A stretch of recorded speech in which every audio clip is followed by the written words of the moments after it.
And now join us in the Pledge of Allegiance. I pledge allegiance to the United States of America and to the republic which it stands, one nation, under God, indivisible, with liberty and justice for all.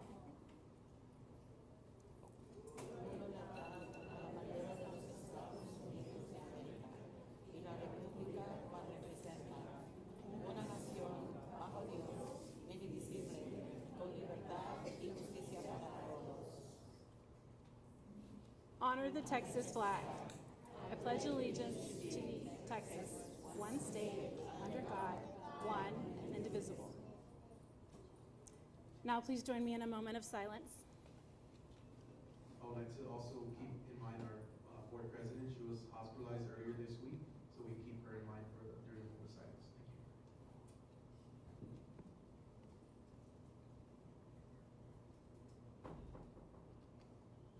Thank you. Thank you.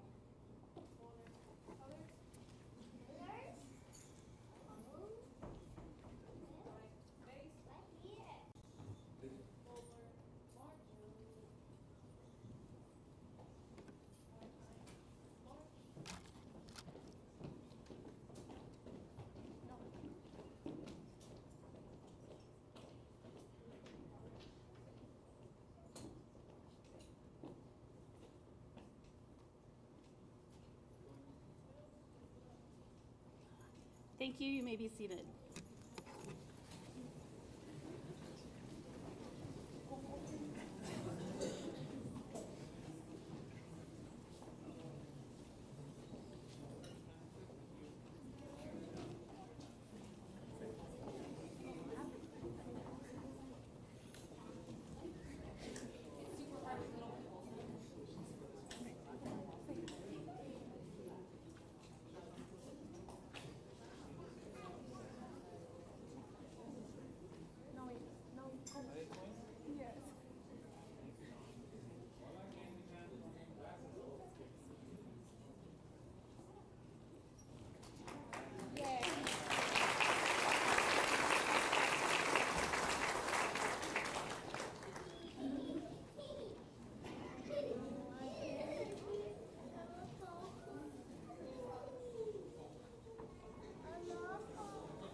Okay, Dr. Hernandez, do we have any communication from citizens?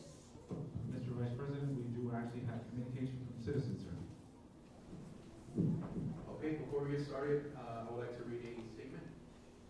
Comments shall be limited to current board agenda items. The speaker will be informed when he or she has 1 minute remaining.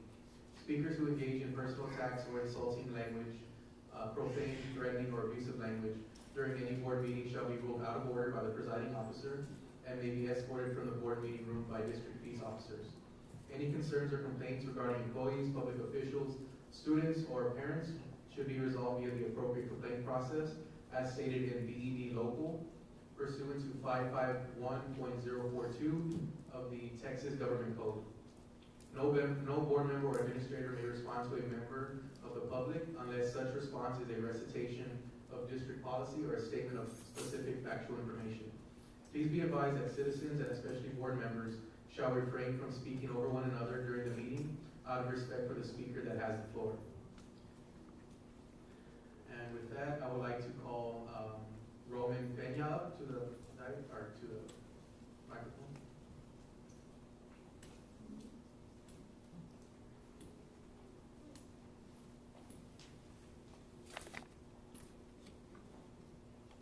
Good evening, ladies and gentlemen. My name is Roman Peña. I am a small businessman in the community, and I am a taxpayer of Bexar County. I'm a retired businessman from San Antonio Market Square.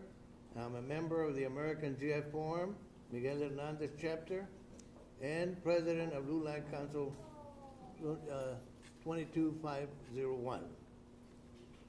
Last night, Mr. President, we spoke before the San Antonio ISD School Board, and we failed to convince the board to save public education.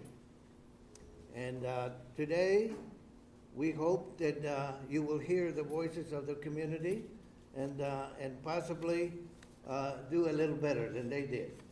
This is the commander of the American Jet Forum, Mr. Arzola, and a member of the American Jet Forum of this chapter. Today, I stand before you to shed light on a remarkable story of resilience and determination last week in the great state of Pennsylvania. A wave of activism swept across the communities as they joined forces to fight against closure of public schools. Their unwavering spirit and collective efforts resulted in the stopping of the far right from closing out many of the schools slated for closure. That was reported in the news and CNN that they were successful in doing it.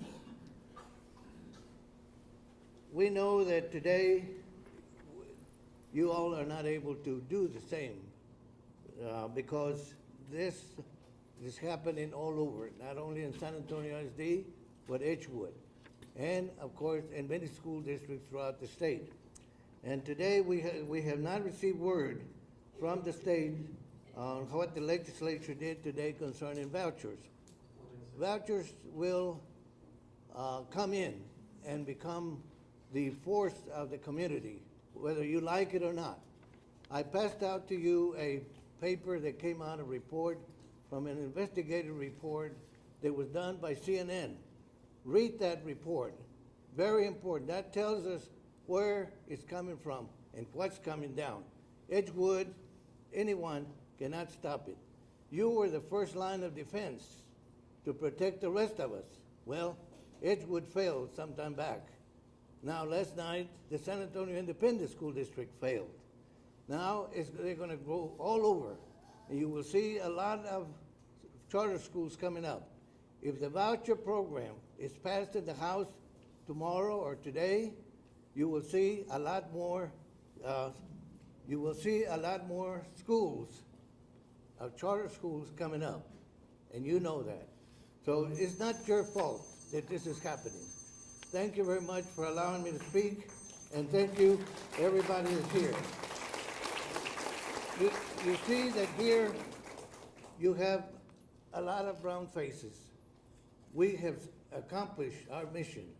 Now, the commander blames me for the closure of the schools because we made so many people good and smart. Thank you for everything you've done. Now,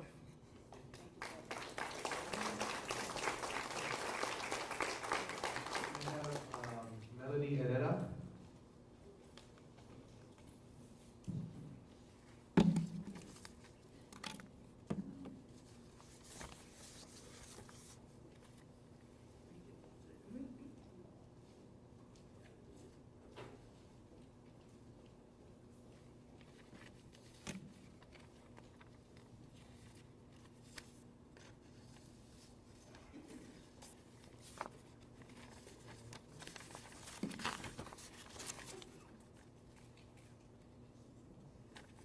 My name is Melody Herrera, lifelong EISD community member and Lomo Park, Truman, E.T. Wren Middle School alumni. I am here in opposition of the Wren and Winston school closure recommendations. The Rethink Redesign Task Force has not only been unorganized, untransparent, but also a rushed process. There has been no clear methodology behind the selection of the two schools. The objective is to better position EISD to serve our students today and in the future by identifying opportunities to optimize resources, which I do not understand because shouldn't the district have been doing this all along? I recently went to the 8th grade career choice fair and saw the amazing programs that schools offer. But at table 1, I was told they couldn't go to competition due to funding. Second table, I was told they were waiting on course books that they had ordered since the beginning of the year. Third table I talked to said they needed hand tools. Another parent said that Cosmo department needed flat irons. Equity of programming has been a long-standing issue in this district. It is imperative we engage our community in meaningful, transparent dialogue. Committee meetings should not have been closed to the public. The nomination of parents should not have been left up to the principals, who themselves were not clear of the process. Parents working on petitions from Henry B. Gonzalez Elementary and Winston Elementary told us that the parents responded to the petition request saying they didn't know what was happening. And I understand Winston delivered their petition to the superintendent yesterday. I hope all of the board members received a copy of it so you can read it and see how many people are concerned about this issue. Today, Henry B's petition was delivered, and y'all should have also gotten a copy of that, each board member. And also a letter from Charlie Gonzalez expressing his concern. At the community meetings, audience participants asked for equity study to be done. Then they asked for more data, which we have yet to see the requested information. Even attendance of the meeting of the task force has not been released. Criteria reviewed states geographic location, house closing the only southern school, the only elementary school on the southern border. Okay, the school should consolidate with GELP and bring back pre-K through 5th grade school. This was the first idea listed on the task force recommendation file. Ren is scheduled to get a crosswalk, and there are no issues with enrollment. 68%, which is more than Gus and Brentwood. 51%, also less repairs by Gus Garcia by $460,000, which both, by the way, totaling $3,550,000, and Winston repairs could have been addressed if we didn't buy the $5.6 million warehouse that is sitting there for almost a year now on South Acme Road. I believe that was purchased not properly informing taxpayers about it. Please do not vote to close these two schools. The community needs more time to discuss these matters. We need to really think about the decisions that affect our community, students, teachers, and staff. Thank you.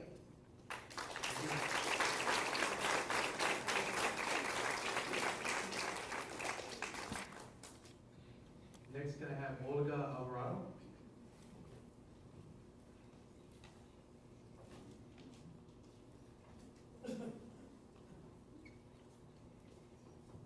Hello, my name is Olga. Speaking in behalf of my grandchildren that have all attended Henry B. I had to accept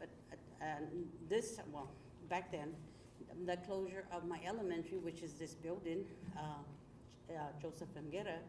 I came to accept that.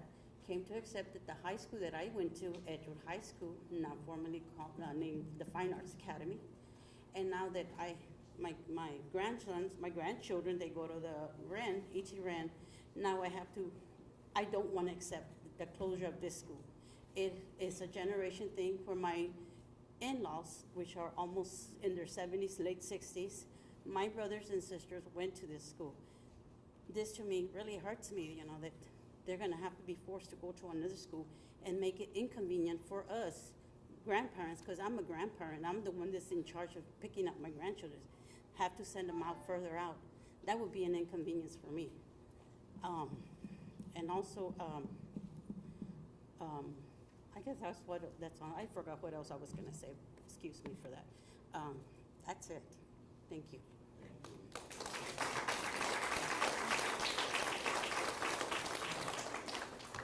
Next, can I have Henrietta LaGrange? Okay,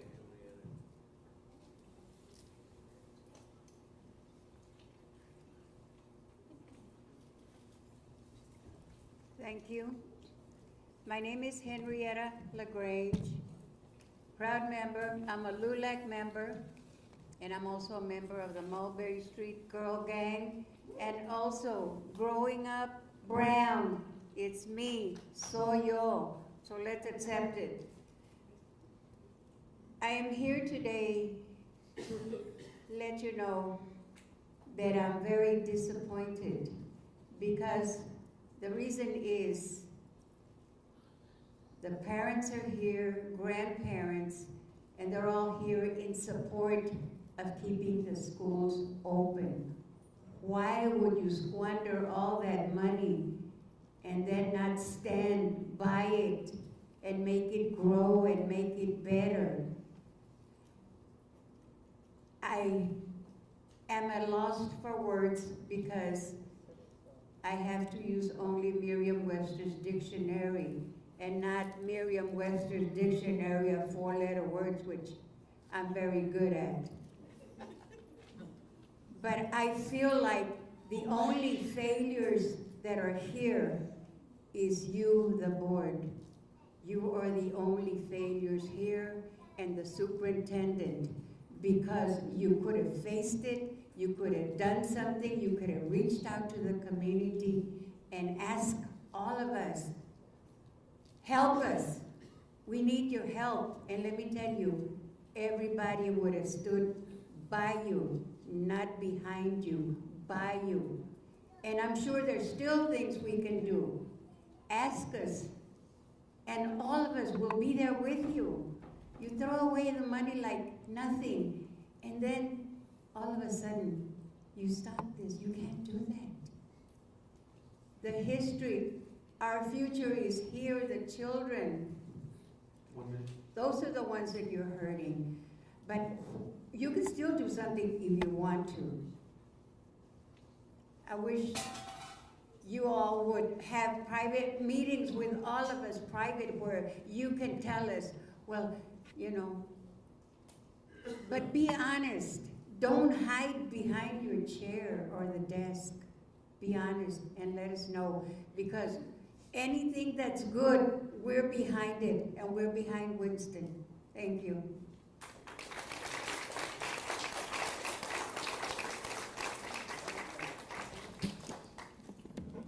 Next is Jacob Gallegos.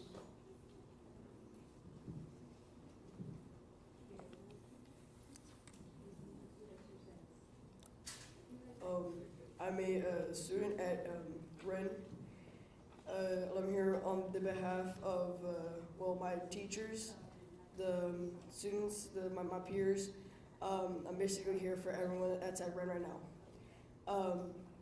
It does not make sense to close down Ren when I live right there. It's very convenient for all my neighbors, all the kids that are there to go to Ren, because it's right there. They don't have to go another extra like half a mile just to go to a different school. And it's so convenient for the kids right there that live directly right by Ren, that just walk, because their parents don't really have to do anything. They don't have to spend money just for gas to go and drop off at Ren. It's so convenient for the kids that are there at the apartments. There should no be reason for y'all to shut down Ren, even though y'all spend all this money for other things. These kids need extra items. They need extra things. They need new stuff to school. It does not make sense for y'all to just do this and be like, okay, these parents need to know what y'all are doing. Because what y'all are doing is basically doing it by yourselves and not having our help too. We can all help you at the same time. I have a cousin that's there right now that is in the special ed team. All right, she's a really good teacher there. My cousin, she loves that teacher. All right, we're trying to make sure that school stays there because we do not want her to move with that. We want her to move with that teacher, but we want her to stay there because it's easy for us. I even have a sister that's at Henry right now. It'd be really easy for her to go to Wake Up Ren. I have a cousin that's in 5th grade at Henry B, wanting to go to Ren because I'm there. It is really convenient to have a school right there. You shut it down, these kids have to go to a different school that are an extra mile away, even the kids there at the apartments and that neighborhood close to it. That's it.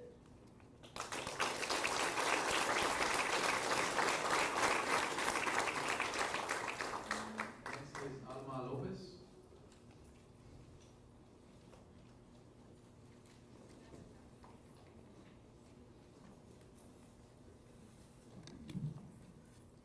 Good afternoon.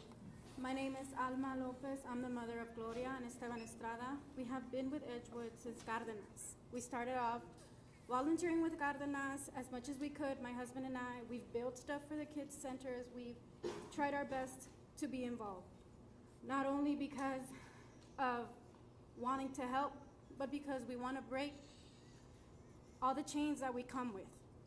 You are not helping us in any way. You put online that you want a community need at Winston. The only thing our community needs is a school. That's it. We don't want anything else from you. We want the school. The way our school and our home are set up, we are right between Highway 90 and Quintana Road. Whatever we have to do around those homes, we have to go to H-E-B. If we have to go to Walmart, if we have to go to any other store, we have to cross the freeways. It's fine if we have to go to H-E-B, but now we have to do that for school as well? Doesn't, like the child said from Ren, it doesn't make sense. You have all these other schools and you choose Winston. You made a decision to take our grades away, kinder through second. Now we're being punished for it? No, that's your fault.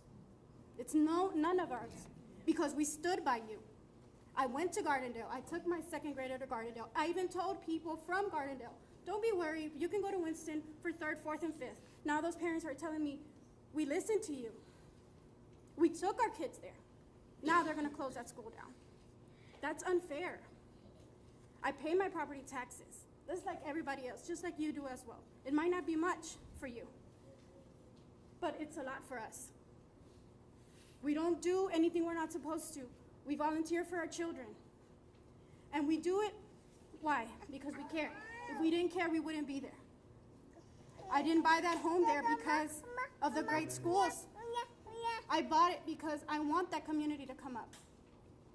The only thing you're doing is hurting us. That's it. You're only hurting us. And another thing you could do, if you want to talk to the community, you could be at our parking lots, just like the people from IDEA, like the people from all those charter schools that are at our parking lots, trying to grab our kids to take them. That's what you should do if you want to talk to parents. Don't put a task force. You need to be our task force. Come to us. Before we go out to our construction job, before we go work at a restaurant, come to us. Talk to us. That's it. Thank you.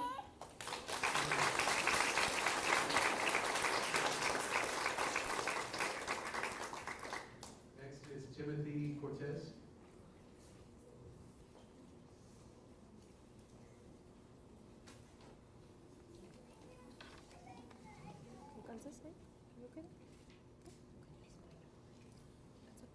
¿Cuál va a ser la lectura en español? Que lo puedes decir después en inglés. ¿Quieres que te traducas? Pues solo en español. No puedes, cuando ya acabe lo puedes decir en inglés. Hola, mi nombre es Timothy y vengo de la escuela Winston. No queremos que cierren la escuela, son porque hay muchas razones. Tenemos una directora muy buena que está en nuestro lado cada día y cada año. También tenemos nuestras maestras y también los maestros o maestras que tenemos en specials, como arte está Miss Franco y también está music, Mr. Arispe. Él nos ayuda para nuestro future, para ser músico. Y también está Mr. Subway, I think. Él es un coding teacher que nos ayuda con coding y ayudar a más personas. Tenemos a coach, nos ayuda para estar healthy. Y también tenemos a las maestras que tenemos. Una es mi maestra que estamos en 4th grade, es Miss Ortega, que está un lado por aquí. Y también tenemos a Miss Cantú.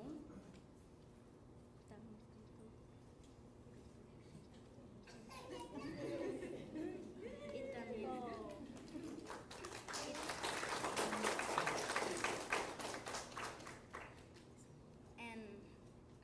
también los field trips que nos hacen. Una es nos llevaron a un concierto y también un art show y también a Samset, donde es tecnología. Y también tenemos muchas cosas divertidas que no queremos cerrar.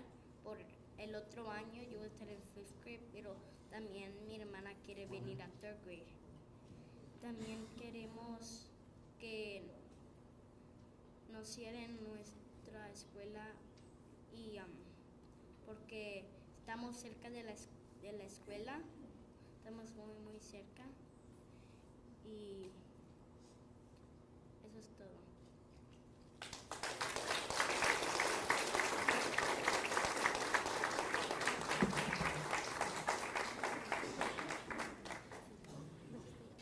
Next, can I have Agapita Jaramillo? I'm actually going to translate Timothy's real quick to English for everybody here. Hello, my name is Timothy. There's many reasons why you shouldn't close our school. Like our principal, who is very kind, our teachers like Ms. Franco for art. We also have a coding teacher. We have coach to help us be healthy. And teachers like my 4th grade teacher, Ms. Ortega, and Ms. Cantu. We also enjoy our field trips that they plan. We attended a concert, an art show, and a technology one. We have a lot of fun activities that we don't want to close. And next year, I go to 5th grade and my sister goes to 3rd. We don't want you to close our school because we are also close by.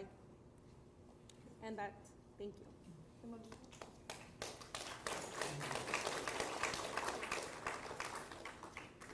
Okay, now can we have Agapita Jaramillo?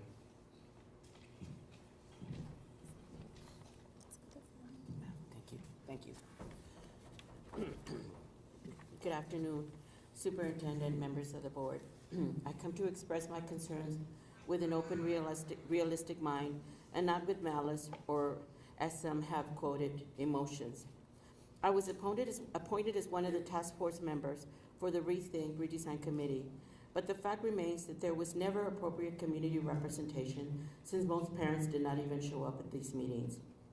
The committee was instructed by senior leadership not to share information discussed at these meetings, so how was our community supposed to know of the recommendations from the very start? We were given data, but some questions still remain unanswered. When the committee came up with 18 recommendations, only 11 were presented, and task force was asked to make decisions based on administrators' recommendations to close up to 4 elementary campuses and decide on where to relocate students when closing Wren Middle School. The staff of the campuses in questions were informed of the possible school closures, but the district wanted to inform the parents until the 3 community meetings were held at the high schools. The district also offered surveys, but received poor feedback. I have told the committee numerous times that we were rushing to these decisions. Do we buy the first car we see only because we like it? Why the rush? I know part of it is because we are losing students, but it's also because we are running out of money. I have been told that the reason students left was because we brought in these partnerships, which made it hard for parents. Families did not want to separate the children. This was a hardship. And what about our taxpayer dollars? We have been criticized of having top-heavy, highly paid administrative staff, making poor investments, and now we have to deal with school closures because the district is losing funding. So please don't lie to the community. Tell them it's because of money, not just lack of enrollment. I personally feel that the timeline was too short of time to make such drastic decisions that will affect our community. In addition, I now feel that the task force was used to appear to be transparent, but in reality, it was only there to support the decision that the superintendent and the board have already decided to do. I am sorry, that is not acceptable. Please think seriously when making decisions that will affect the lives of our children. Thank you so much.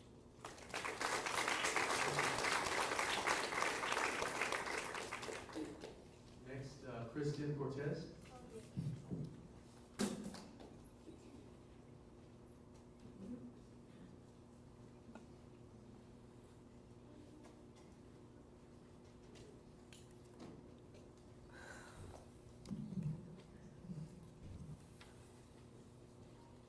Good afternoon. My name is Kristen Cortez. I'm a parent of students that go to Winston, and I'm here to help save Winston. I've been a parent at Winston for almost 10 years. We have gone so far. It's amazing how much they have grown. These teachers are amazing. These students have learned so much. My kids have learned so much. Ms. Cantu goes above and beyond. Our community, this school is the best school for our community. A lot of these parents live close by. Some parents don't have transportation to go and take their kids elsewhere. I was one parent that I had to go to 3 different schools when y'all decided to take away kinder through 2nd grade. It was hard. Being a single parent, it was hard, but I did it, and I still brought my kids back. I feel like this school possibly closing, it's gonna be a big impact in our community. We need this school open. Sorry. These teachers are amazing, and y'all don't understand how far we've grown, how much attention they give to our students. My kids right now are in 4th grade, and they're doing amazing. I have 2 kids that have been in special need classes, and these teachers have so much patience with these students versus these charter schools. I have a kid that went to a charter school. They don't even have the patience to teach our students. And with closing Winston, it's not gonna make these students, it's not gonna make these students any stronger than what they are now. It's gonna affect them. Y'all need to understand that it's affecting our kids, our community. This is one of the best schools. I'm a parent, I've been there for 10 years. With closing Wren, listen to what this child said. It's his school, it's close by. Closing Wren versus Brentwood, I would close Brentwood in a heartbeat if it was me. That's one of the worst schools you could have open in our community. These kids feel safe where they're at, and if they're speaking up, it's because they're telling you, don't close our school. And I'm here on behalf of Winston to please hear our students, hear our community, hear our staff, hear our director. Give us a chance, come to our school and look at how far we have gotten from day one, from 10 years ago till now. We've grown, and it's become one of the best schools in Edgewood. Thank you.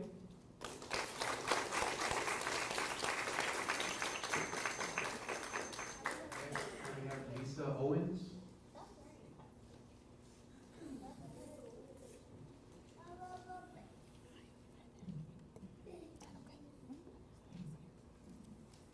Good evening, my name is Lisa Owens.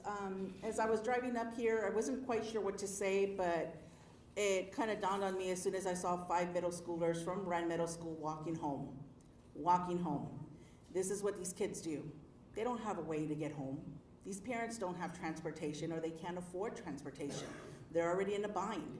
You know, some of these kids, that school is all they have that's keeping them from the streets.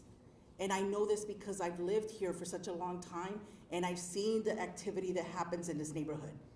I've seen the drug activity that happens and how easily these kids get picked up from walking to school or walking home. They get picked up very easily. And I know this because I used to work at IDEA, Monterey Park. Remember the guy, the senior, Sebastian, the one that died? He was a student of mine. He was a good kid. That's how easily these kids get picked up. And now we're gonna do that to our kids over at Wren? It's gonna be so easy for these guys, for these bad people to pick them up, guys. And you're saying that we shouldn't be emotional, but we have to be emotional because we are risking the lives of these kids. And I know that side of the room doesn't care because they've been so concerned with their computers, they haven't even bothered to look up here. Your $1 million horseshoe that you got here, 2 million? They don't care about us. Are their kids even enrolled in our school district? You had about 40 people, if that, supposedly participate in this task force. But realistically, the decision was already been made, and you guys know that. There was no transparency with this, none at all. And that's why parents are angry. They're angry at the fact that you were not transparent with us. Because now you put our kids at risk. You put our kids at risk of dropping out and just being accessible to these bad guys, these bad people that are out there that are ready to pick them up. And I'm not talking about the charter schools and the private schools. I'm talking about the real bad guy. That's what you guys are gonna be responsible. Y'all are making that decision, guys. And you're gonna have to live with the future of some of these guys and what's gonna happen to these kids. Because they're not lying to you, they don't have a way home. Are you providing transportation from them if you send them off to Brentwood or Gus or Fine Arts? Because they're gonna need transportation, not just to and from school or after school hours, extra activities that they participate in. Some of them are gonna wanna be in sports. They mentioned about not wanting to go to Fine Arts because they're not gonna have sports available. What kind of after-school transportation are you gonna provide for them? Because you need to think about that before you allow them to walk from Gus all the way back over to Acme Road. That's a long walk for some of these kids. And you're gonna be responsible. I hold all of you liable if anything happens to those kids.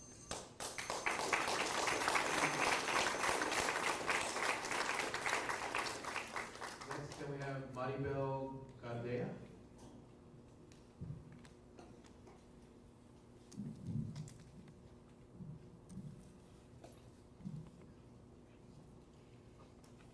Muy buenas tardes. Voy a hacer mi comentario en español y también voy a usar mi tiempo para traducirlo en inglés. Es muy importante para nuestra comunidad. Gracias. Buenas tardes a todos del comité, pero más importante la comunidad y los papás que están aquí hoy, que tienen niños, que tenemos cenas que no estamos comiendo y tareas que no están haciendo. Quiero hablar sobre algo que yo vine a varias juntas que estaban tratando de rediseñar o como se quiera decir, que quieren cerrar escuelas. El último comité que vine, dijeron que hubo 10 encuestas de papás que hicieron a ustedes. Yo quiero saber por qué ese es un estándar aceptable para ustedes. Eso no es un estándar. Cuando hablamos y también de transparencia, transparencia no nada más es una palabra que tiramos al aire, al viento. Transparencia viene con métricos, viene con papeles que se les muestra a la gente, con decir cuánta gente fue a su comité, qué fueron los comentarios. Y la verdad que eso no se ha hecho. Esa palabra nomás está tirando que son transparentes, pero no han sido transparentes con las familias.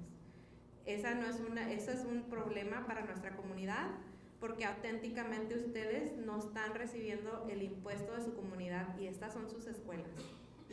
Los papás que vienen y traen a sus hijos aquí, ellos escogen llevarlos aquí. También tienen el derecho de mover a sus hijos.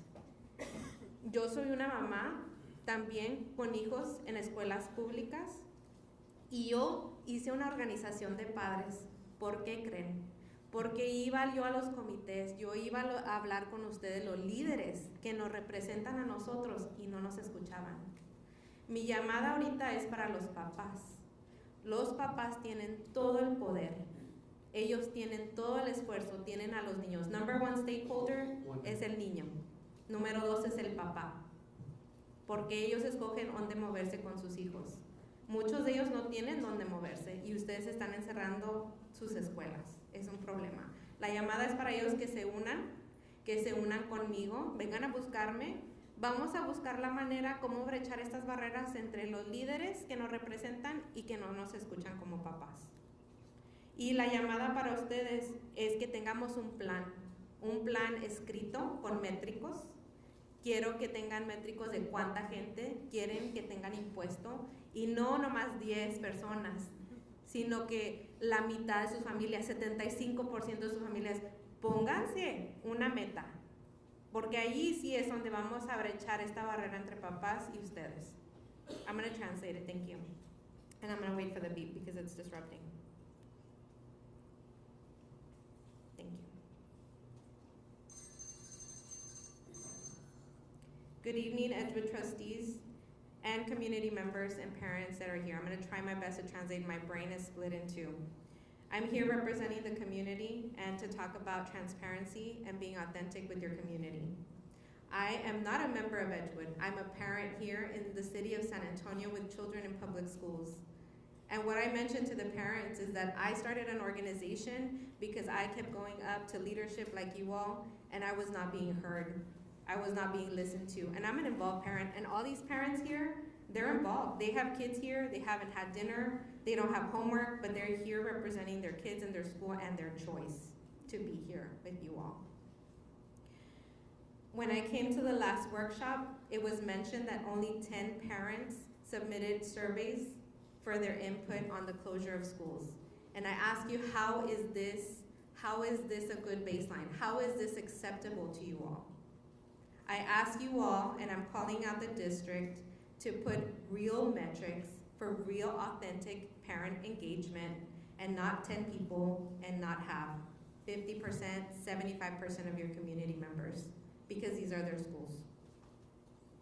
And I ask the parents that they unite.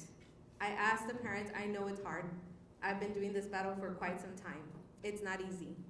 But unite together to request that these barriers are removed from our communities. We need to find a way to bridge the gaps between the leadership and the people that you all represent, because we vote you all in. Parents are the true stakeholders of this community. Number one is their children, number two is the parents. So I ask you, and I ask the parents, to work together and find a better solution. Thank you.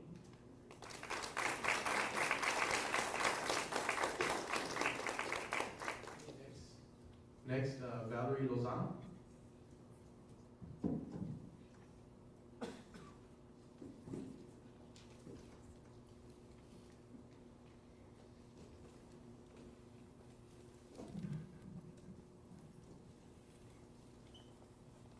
Good evening, school board members. My name is Valerie Lozano. I am a parent to 3 EISD students who are the 5th generation to attend the school district. Their father and I graduated from Memorial High School. I have 2 children who attend Winston, but these changes have directly impacted my child standing next to me today. To give you a little background, my son Ryan attended Las Palmas for kindergarten. The following year, we were told by the district that they were turning Las Palmas into an all-girls school. So my children had to attend Winston. He attended Winston for 1st grade, but again was told by EISD that he had to go to Gardendale because Winston was turning into a 3rd to 5th grade school. He then went back to Winston and has attended here since. He may not possibly have to go to another school because again, the district is deciding to make more changes. I get that school closures are inevitable, but hasn't the community around Winston been through enough? As many of us EISD alumni can tell you, we have made lifelong friends from kids we went to school from elementary to high school, but unfortunately my son Ryan may not have those same memories. When students were told that Winston was turning into a 3rd through 5th grade school, not too many parents decided to stick it out like my family did and enrolled their kids in other schools like Compass Rose, which is right down the street from Winston. And if I'm being quite honest, I may do the same for my son Ryan if Winston does shut down, because not only is Winston a great school, but it is a convenient and as well, because next year I will have to drop off at Brentwood and Kennedy, and I am not trying to drive a distance just to get my son to school. My experience with the administration and teachers at Winston has been amazing. I love how involved our principal, Ms. Cantu, is. Most principals greet students at the door, but not Ms. Cantu. She sometimes opens car doors for students at pickup and drop off. I would also like to mention that Winston has put on so many community events. Just this past weekend, we enjoyed working on our school garden. My other son, Nathan, is part of the garden club, and I was able to see the garden that they have been working on, and he was so proud to show me an eggplant that was growing. What will happen to the beautiful garden if you shut down Winston? My kids also have the pleasure of having my elementary school art teacher as their coding teacher, which is Mr. Southwick. I know that you usually allow students to walk their elementary school during their senior year. What school will these students be walking? My son Nathan will not have an elementary school to walk, and neither will Ryan. Maybe it's time you stop that tradition, since not all your students will have the privilege to do that. Why not bring back kinder through 5th grade to Winston and let the community know maybe the enrollment will go up? I'm sure there are other parents out there with the same story as my family. Thank you for your time.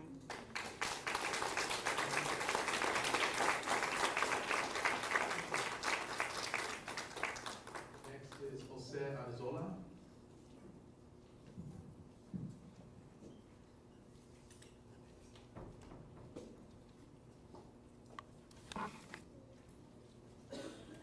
Well, here we are again. It's good to be back here, seeing all your, well, smiling faces. I haven't been here for a while, and it's good to be back, and I'm here because you are contemplating shutting down Winston and Wren. My wife worked at Winston for 25 years. and my children, all 5 of them, are products of Edgewood ISD, specifically Winston, Brentwood, and John F. Kennedy. As a commander of the American GI Forum, it was founded by Dr. Hector Garcia. The mantra that we follow is, education is our business, and business should be everyone's freedom. I have always contended that there is a leadership problem here at Edgewood, starting with the superintendent and the administrators that refuse to return calls, that get angry, or they get frustrated, or they get hurt very easy. If they can't handle the criticism, get off the board, go to another school district. I own property here. I own property here. There is no reason for you to close schools. It is a leadership problem. It is not happening at the north side. It is not happening at Medina Valley, but it's happening in Edgewood. Yesterday we were at San Antonio ISD, and it's happening at South San ISD. I'm looking at you, and I hope you look at me in the eye, so that when I call you, it is your obligation to return our calls and not put one of your little puppets to call us. We need to talk to you, our elected officials, and furthermore, we will not stand for any schools to be shut down. Again, we are here because we do not want the schools to be shut down. There was a recent article that enrollment declined for the last, declined by 22%. But at the same time, administration costs rose by 22%. Can you explain that to me? Where's the money going? Put it in campuses. Put it with teachers. Put it with custodians. All of you know me. All of you have known me for many, many, many, many, many years. And you know that I advocate for all the children, not just my children. And finally, I want to say thank you, because all of my children, as I stated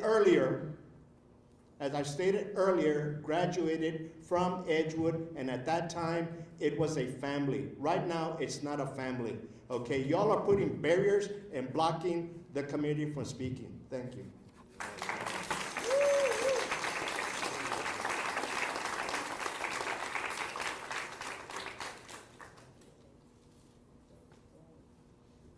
Okay, next, that's the end of the public speakers. Can I have Olga Makulis, Chief of Staff and Communications, come up for presentation?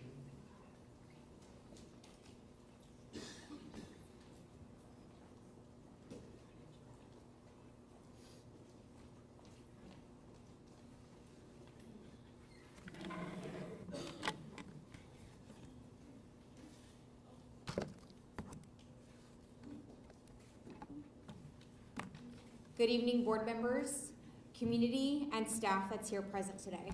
We are going to highlight some events that have happened here in Edgewood. The first one is this month is National Homeless Month.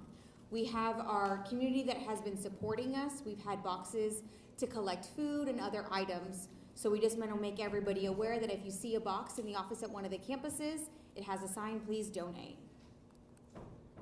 Also, we had our CTE fair at our gym.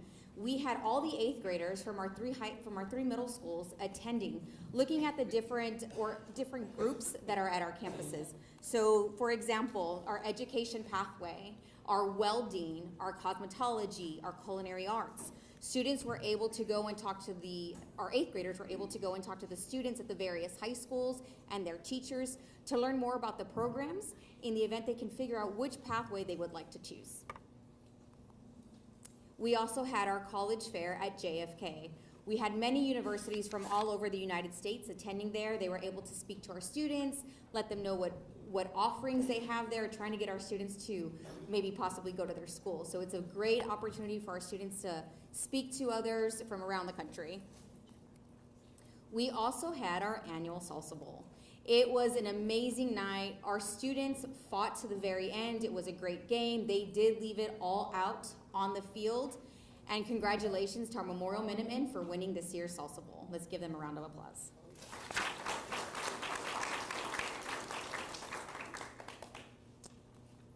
Along with our Salsa Bowl, we had our annual Salsa Bowl contest. We had over 10 of our campuses and different organizations, different departments participate in the contest. We had judges from outside come in. They tasted. It was all about the taste and the feel of salsa and fiesta. It was a wonderful opportunity to mix and mingle. Our third place winner for the salsa contest was Roosevelt Dual Language. Our second place winner was Brentwood, and our first place winner was our special ed department. Let's give them a round of applause.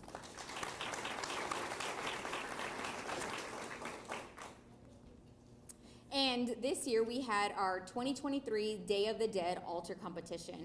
There was many beautiful altars. If you visit any of the campuses or saw any of the pictures on Facebook or on our website, they took a lot of pride in making these altars gorgeous. I mean, the work that they put in, so you can see up here the 6 different winners from our elementary and then from our secondary campuses. Let's give them a round of applause because it did take a lot of work.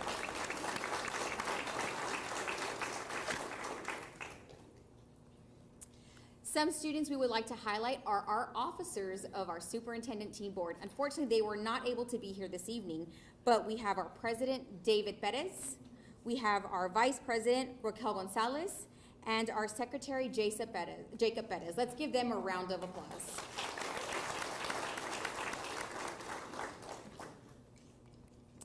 Our next student, and he is here, so I would like to bring Mr. Picasso up to the front, please. He's shy. I forgot to tell him he was going to come up front in front of everybody.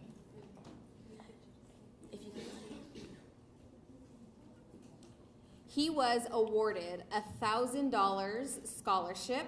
Let's give that a round of applause. From the Tigres of San Antonio organization. He plays center field for our Rocket baseball team. It takes a lot of hard work. That is his passion. He's out there practicing even when he doesn't have practice. He's out there putting in the work. And a fun fact about him, he scored an 1100 on his SAT. Congratulations.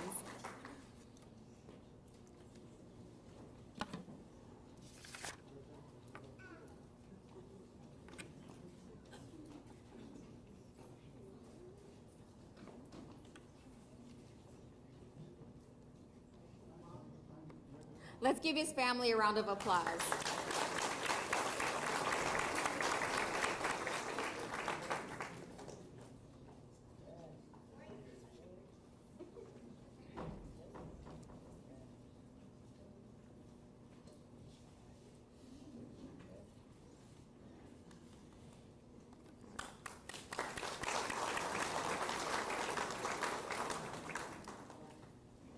And our next item is going to be our leaders of the pack. As you know, there are many, many different people in our community and on our campuses that really show what being a leader of the pack is. And the first person we're going to meet, they definitely make Edgewood proud, is Belinda from Wren. Where's Miss Belinda? You can come forward, please.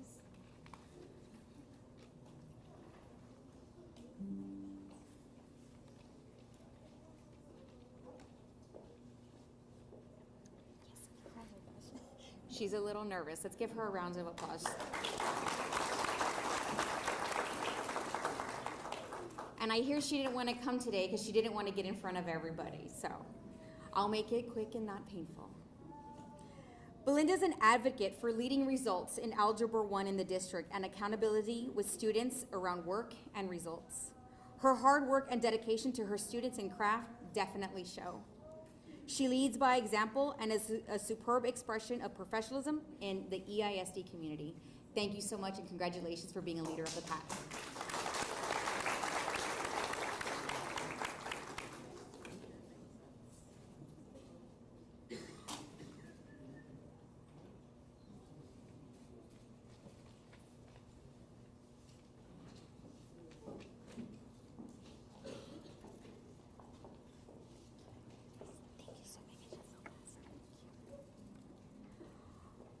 Our next person we would like to come forward is Miss Ashley Banks from JFK High School.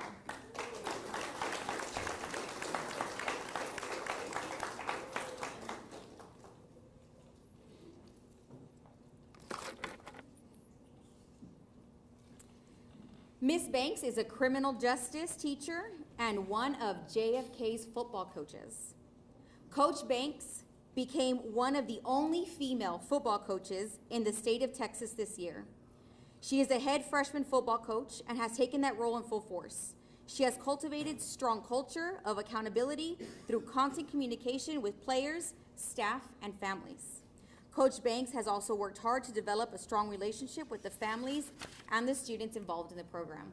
Congratulations for being a leader of the pack.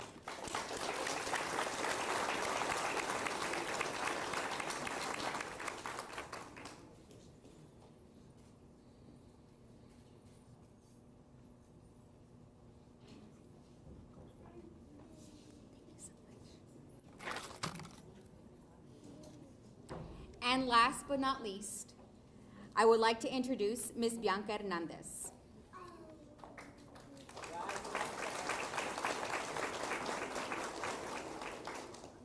Ms. Bianca Hernandez is one of our amazing family liaisons with our Family Engagement Department, and you will soon hear why she's a leader of the pack. Bianca has been a part of the Edgewood Family Engagement Team for over 10 years. Her professionalism, loyalty, and empathy for families in need makes her the ideal person to work in the Family Engagement Department. Bianca is someone who you can always count on to go above and beyond to support our students and our families. EISD is very lucky to have her part of the Edgewood Familia, and congratulations, Ms. Bianca, for being a leader of the pack.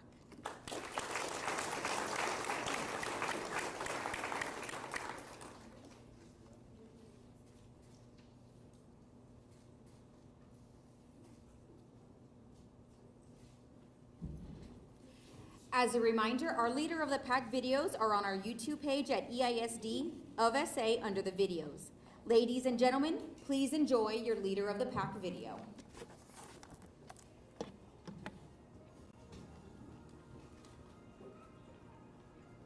It's very appropriate that Ashley Banks teaches and coaches for the Kennedy Rockets. I hold my students and my athletes to a high standards. Her expectations for her students are sky high. So I always tell my students, never settle for mediocre. I always strive to be the best at everything you do. So they get annoyed by me, but they understand my reason. In her criminal justice classroom, she challenges her students to not just dream, but to accomplish. So I want to allow them to be tired because the whole purpose of having this class is to get your certification.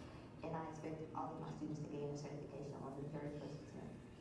As one of the only women to coach a high school football team in Texas, Coach Banks has had to learn how to think differently. We thought of Coach Cody and then a few of the other coaches basically saying, you know what, Banks will make a really good coach. Without lowering her standards. And I looked at them and I said, you do know anything about football. As she helps lead the freshman and junior varsity Rockets.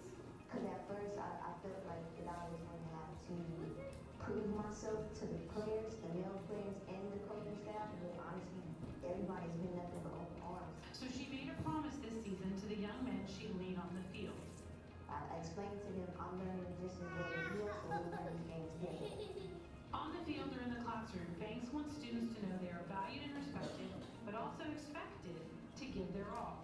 All it is just communication, giving students to see the greatness and like them to think for themselves. Day in and day out, she says there is one reason she continues to choose Edgewood ISD. It's the students. They start you off with respect, and you just have to, it's your job to maintain and keep it, so that's what I try to do. At E.T. Wren Middle School, students in Belinda Rasco's Algebra 1 class are learning math is more than just numbers. I always tell my students that math is a universal language, and it's just what you need in every career that's chosen. This is her first year with Edgewood, but it is her 21st year teaching. Choosing a career in the classroom wasn't always as simple as X plus Y. And I wanted to be everything. But once she found teaching, she knew it was her calling. It was revealed to me that that's where I should go because that's where I was making an impact. Her goal remains the same: help students see beyond the classroom. When we get into quadratics, I talk to them about building bridges and roller coasters. I always tie everything I teach into real world applications, and I'll throw in careers. This is what you're going to do as an astronaut or as an engineer, or even if you go to trade school,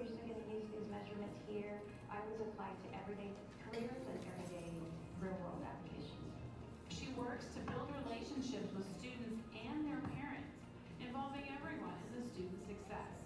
And once the students know that I have their back, they tend to open up and understand. They're willing to want to work with me. Once I show them that I really care about them and contact parents and have parents come in and show them that math is not you have to be perfect all the time, that mistakes are accepted. It's just a process. And then throughout the process, that's when you learn to make those connections.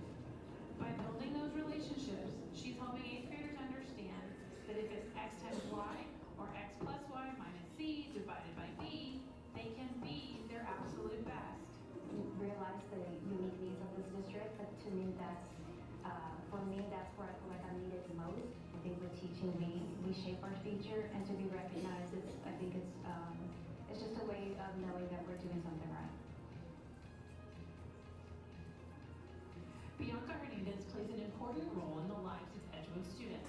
We are like the middlemen. As a family liaison in the Family Engagement Department, she helps families overcome obstacles and connect with their child's school.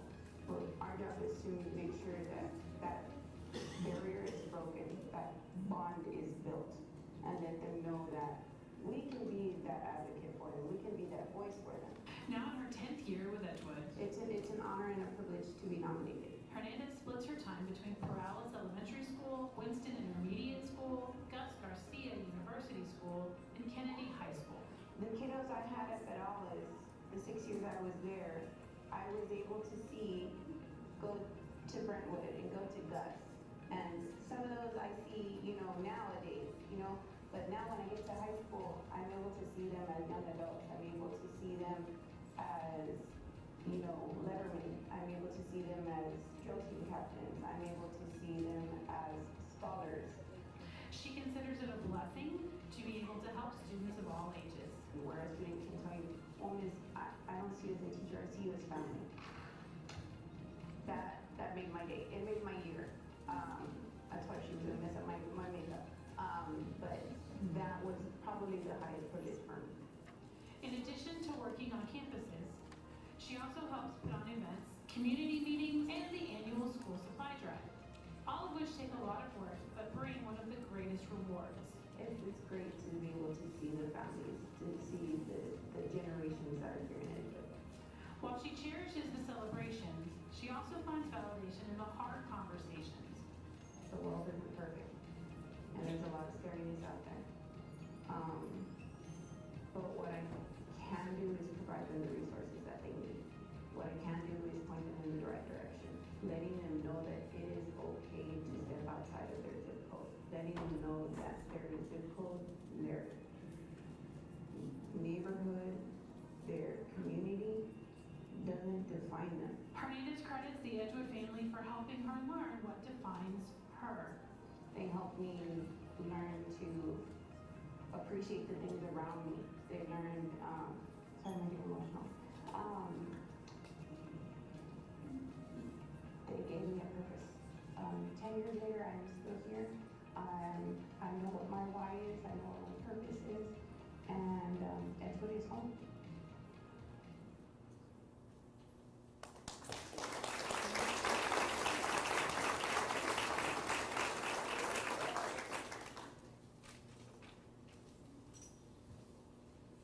Okay, thank you. Now we move to our superintendent's report. Dr. Hernandez, do you have a report to make?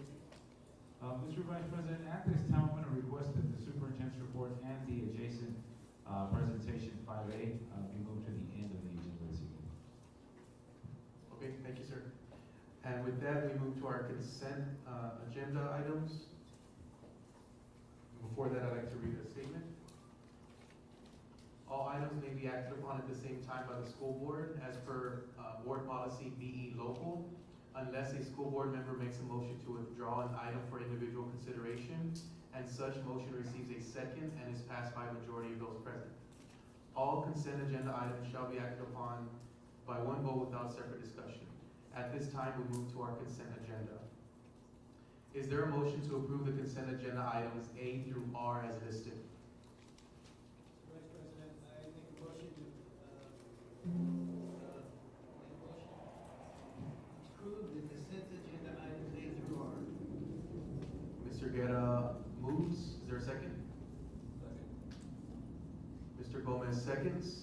Is there any discussion? Mr. Vice President, I would like to pull consent item C so I can find out who will be listed on the resolution for the Bexar County Appraisal District Board of Directors for the vote.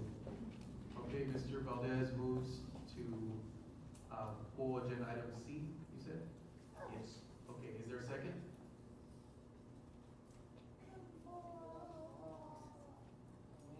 Didn't we have a recommendation on that? Sorry, Mr. Valdez, I thought there was a recommendation. I'm pulling to find out what the recommendation is.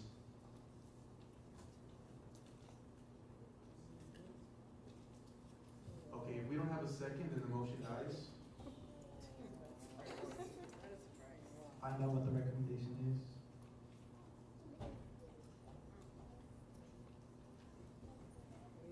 Okay, if there's no second, all those in favor? Okay. Okay, if there's no second on that one, the motion dies. So all those in favor for approving consent agenda items A through R, raise your hand and say aye. Aye. Aye. All those against say nay. No. Okay, motion passes.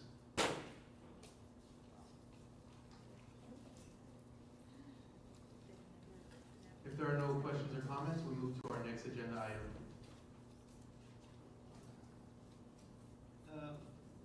Members of the board, as community and board members, it is our intent to this body to support the work of the district's administration that aligns with the board superintendent priorities 1 through 5, with a focus on students, families, community operational excellence, employee and organizational improvement, and financial stewards.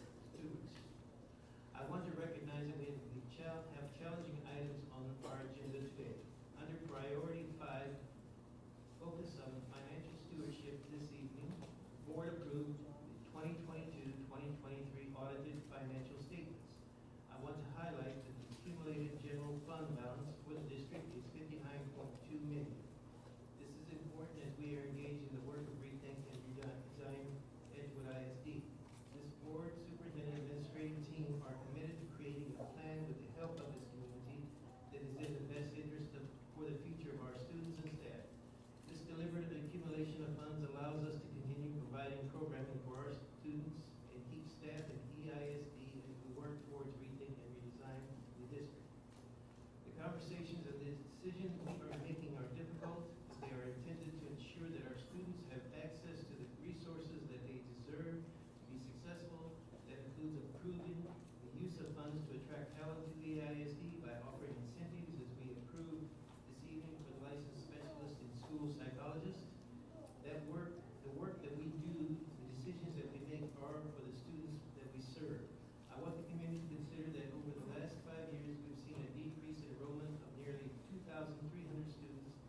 Attendance has declined from 93% to about 85% post-pandemic. This has significantly decreased the funding resources the district has access to in order to serve our districts. As we move forward, I want to ask our community to encourage our students to come to school. Not only does attendance affect a student academically because they are not getting instruction, but the 8% decline in attendance decreases the district's funding by about $8 million based on state funding formulas. Trustees, committee, this concludes my report. Okay, thank you, sir. Dr. Hernandez, do we have a discussion or information regarding the action item? We do, sir, during the discussion, yes.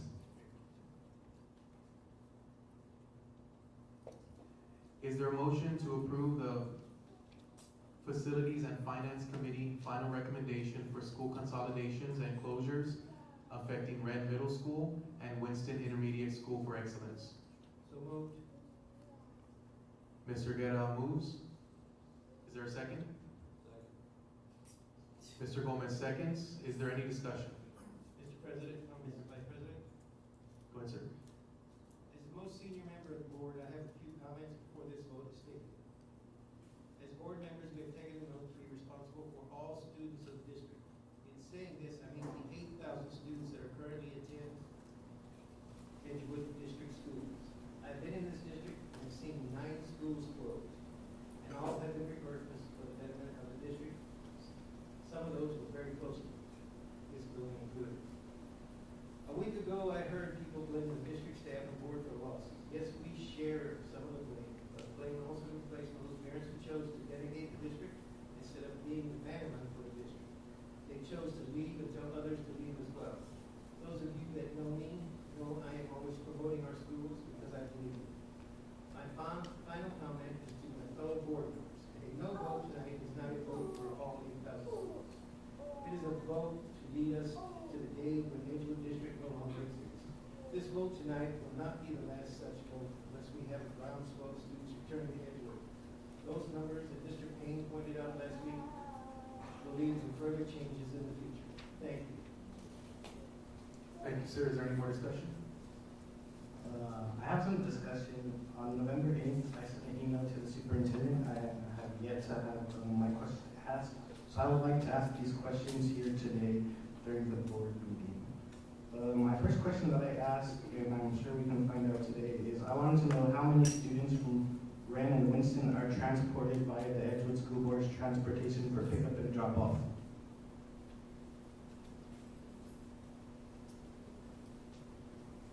So I will ask my team to come up, but I also want to provide some context around that conversation. As I've always stated, I will work feverishly to remain transparent. I do define transparency as being sharing the thinking behind questions. That question, I do acknowledge that question was asked. That question does deserve some research to it.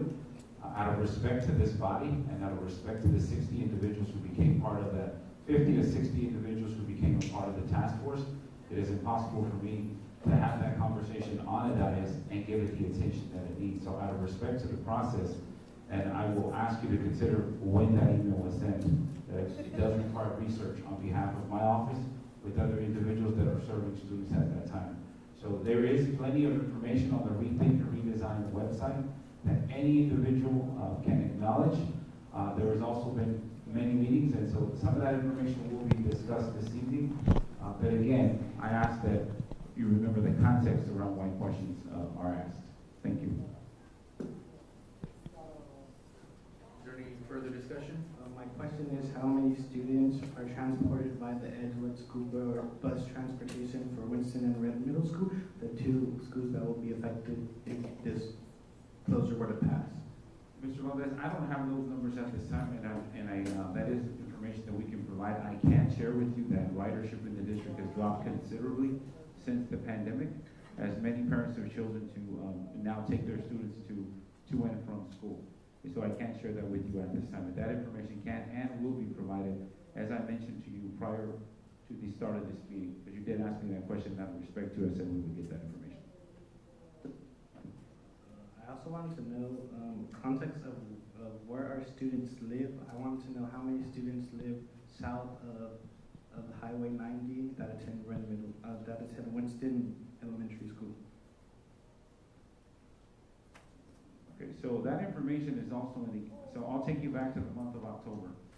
During the month of October, the board did approve campus improvement plans. Campus improvement plans do have a listing for the number of students that pertain to each campus. That also has further information around the number of students, programs that they are involved.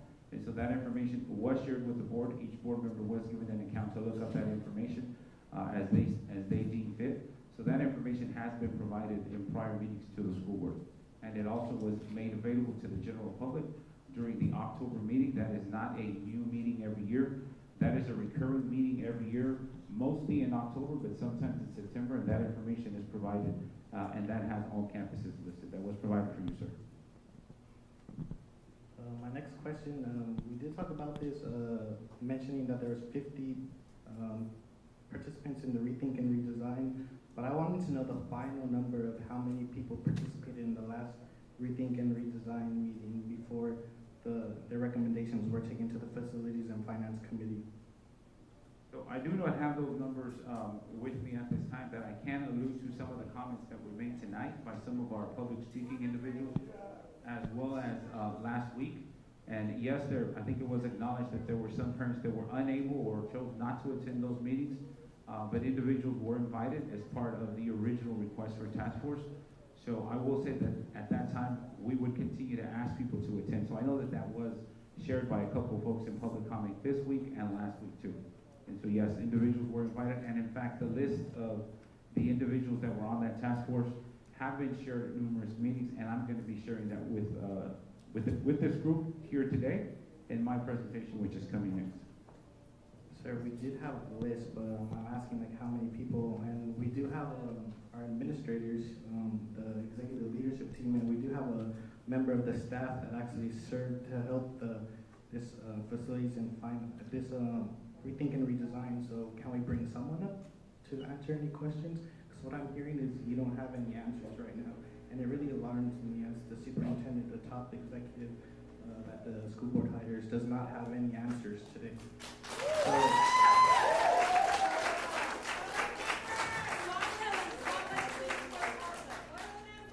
So I think in all fairness, I don't think there's any one individual that would be able to recall every bit of information. Again, ladies and gentlemen, I will ask you to recall the information that we have available on our website and that has been available to board and trustees. Thank you. We do have internet access, so if we can please pull it up on the website, and this is time for discussion.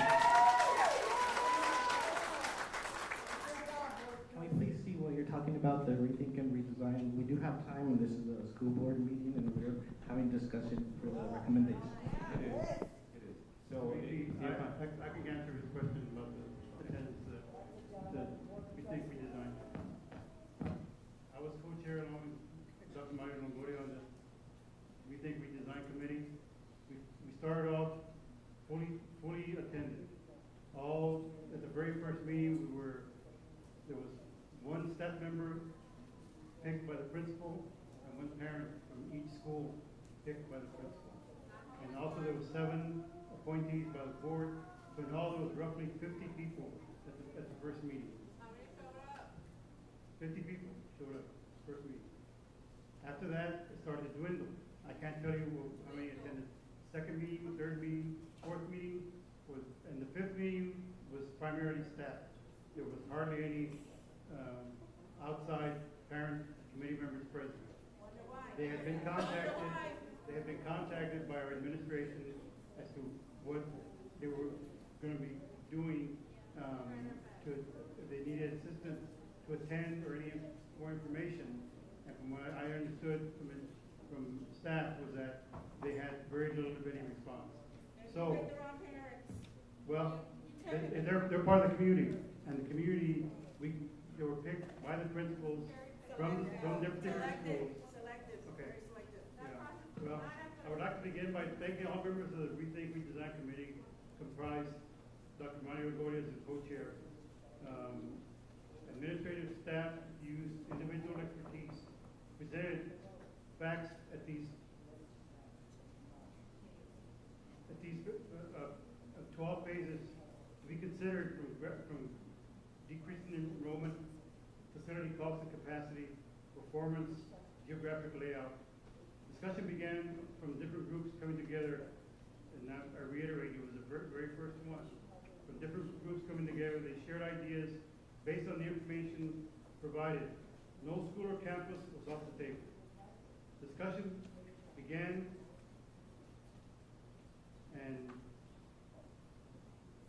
to form ideas, the recommendations were then presented at the 3 community meetings that were held at the high schools, JFK, Edgewood Fine Arts, and Memorial. These considerations were for closure and or merger. All recommendations that were not contradictory were presented to the 3 community meetings held in each high school. Edgewood was not immune to the tide of school closure or mergers affecting our city and state, as you have heard in the news. For whatever you or I believe the reasons for this to be, these reasons are real, whether from outside means or of our own device.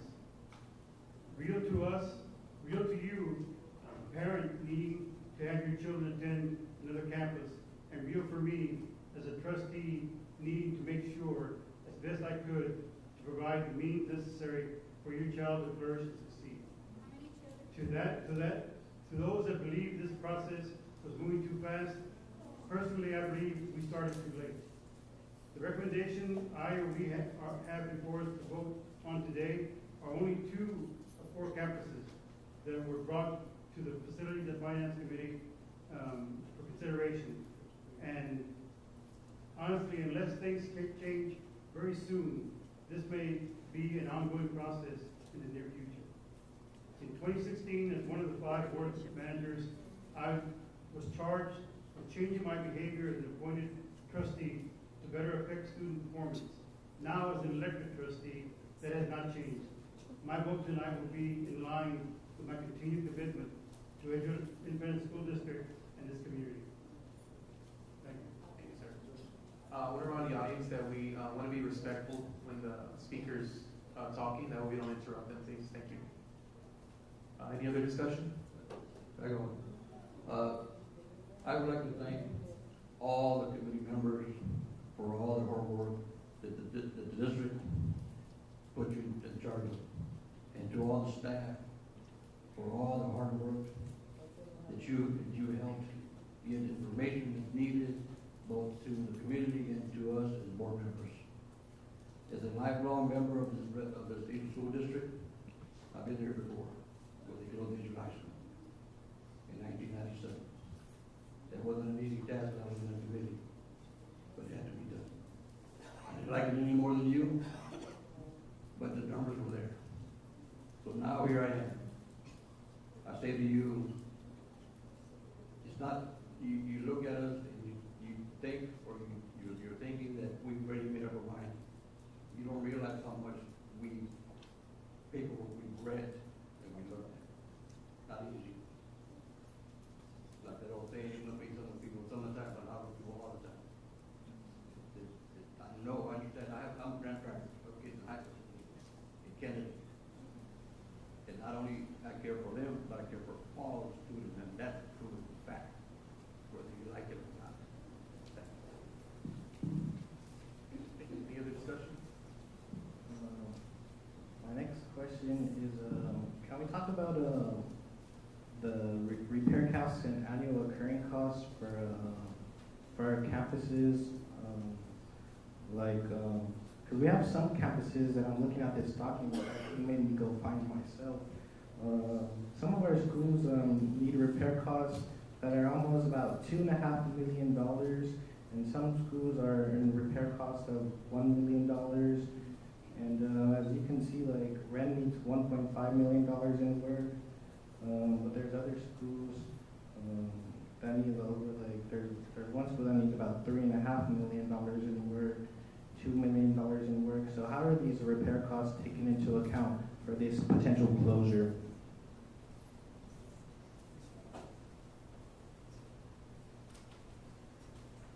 And ask a couple members of my staff to come up so that we can address some of these questions, which is part of the discussion.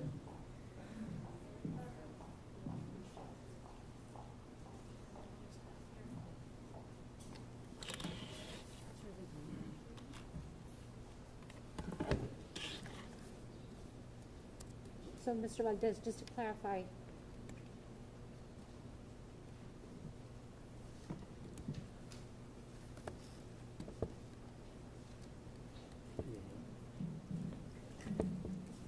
your question is how the repair costs were considered? How are the repair costs considered in this closure? There's schools that need far more work than the schools that are potentially, that are on this recommendation. How are these schools that are on the recommendation that need far less work than the other schools that need major repairs? How is this accurate and taken into consideration to close these 2 campuses? The repair costs were one of several factors that were considered, including enrollment, including accountability. There were several studies that were reviewed, or several pieces of information that were reviewed via the task force besides just facilities cost. We didn't make decisions, or the task force didn't make recommendations based on facility costs alone. So how is it going to work? Like, some of our schools need like $2-3 million in repairs. So how are if these repairs, how are they gonna get fixed? And then we're closing schools that need far less repair costs than the others. How does this make sense? I don't know how to answer how it makes sense because you're asking me to speak for several people that made this decision. I was not the only one who made that decision. But what I can tell you is that we do have a facilities plan that Mr. Williams and his team put together. So every year when we go through the budget process, we try to allocate as much as we can without taking from academics so that we ensure that we have address on a tiered basis whatever needs come up first. So all the repairs that you see there, they're tiered. And how does the annual recurring cost, how does that take into account? Is it mainly just salaries and annual recurring costs, or what is typically in the annual recurring costs? Because when I'm looking at these annual recurring costs, most of our campuses, it's about under $300,000. And then we have one campus called Burleson, and its annual recurring cost is $113,000 and it has 15 students. So how does this make sense in the potential school closures for two campuses, like ETRI Middle School that has 458 students and our Winston School that has 139 students? So the recurring costs do not include staff. Teachers are needed, the staff is needed. The fact is we have a lot of vacancies. Teaching positions, right now we have 12 vacancies that we've not been able to fill. We also have custodians and other staff that we've not been able to fill. So the recurring costs do not include staff costs. That includes general maintenance, the water utilities, keeping the building open, having supplies in the buildings. All those are annual recurring costs. As far as Burleson, that is a specialty school that we use for our 18+ program. We use that facility for meetings and we use it for other purposes, but there are only 18 children right now, or students. It's young men and young ladies, but that is a specialty program, and that's why the numbers are so small there. We also house the special ed staff, the specialists that go out to the campuses to provide services for our students. What I'm going to say right now is more of a comment. We did have our citizens to be heard, and I'm listening to these citizens, and I hear one parent with their student, they had to change schools four times, because the board of managers and the new superintendent implemented this new vision of these 18 of these two schools.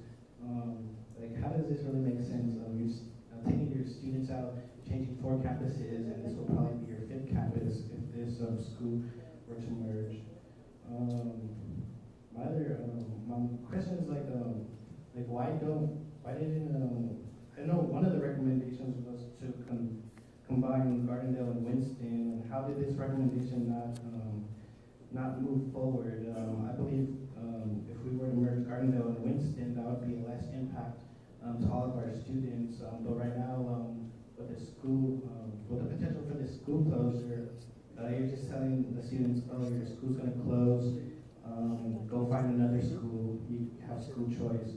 But what you don't understand is you're splitting up families. Once again, you're splitting up families whenever you change their schools, whenever you change Winston to a 3rd through 5th grade school, because you're prioritizing the city of San Antonio's 1882 partner school, Gardendale Early Learning Program, which is really unfortunate.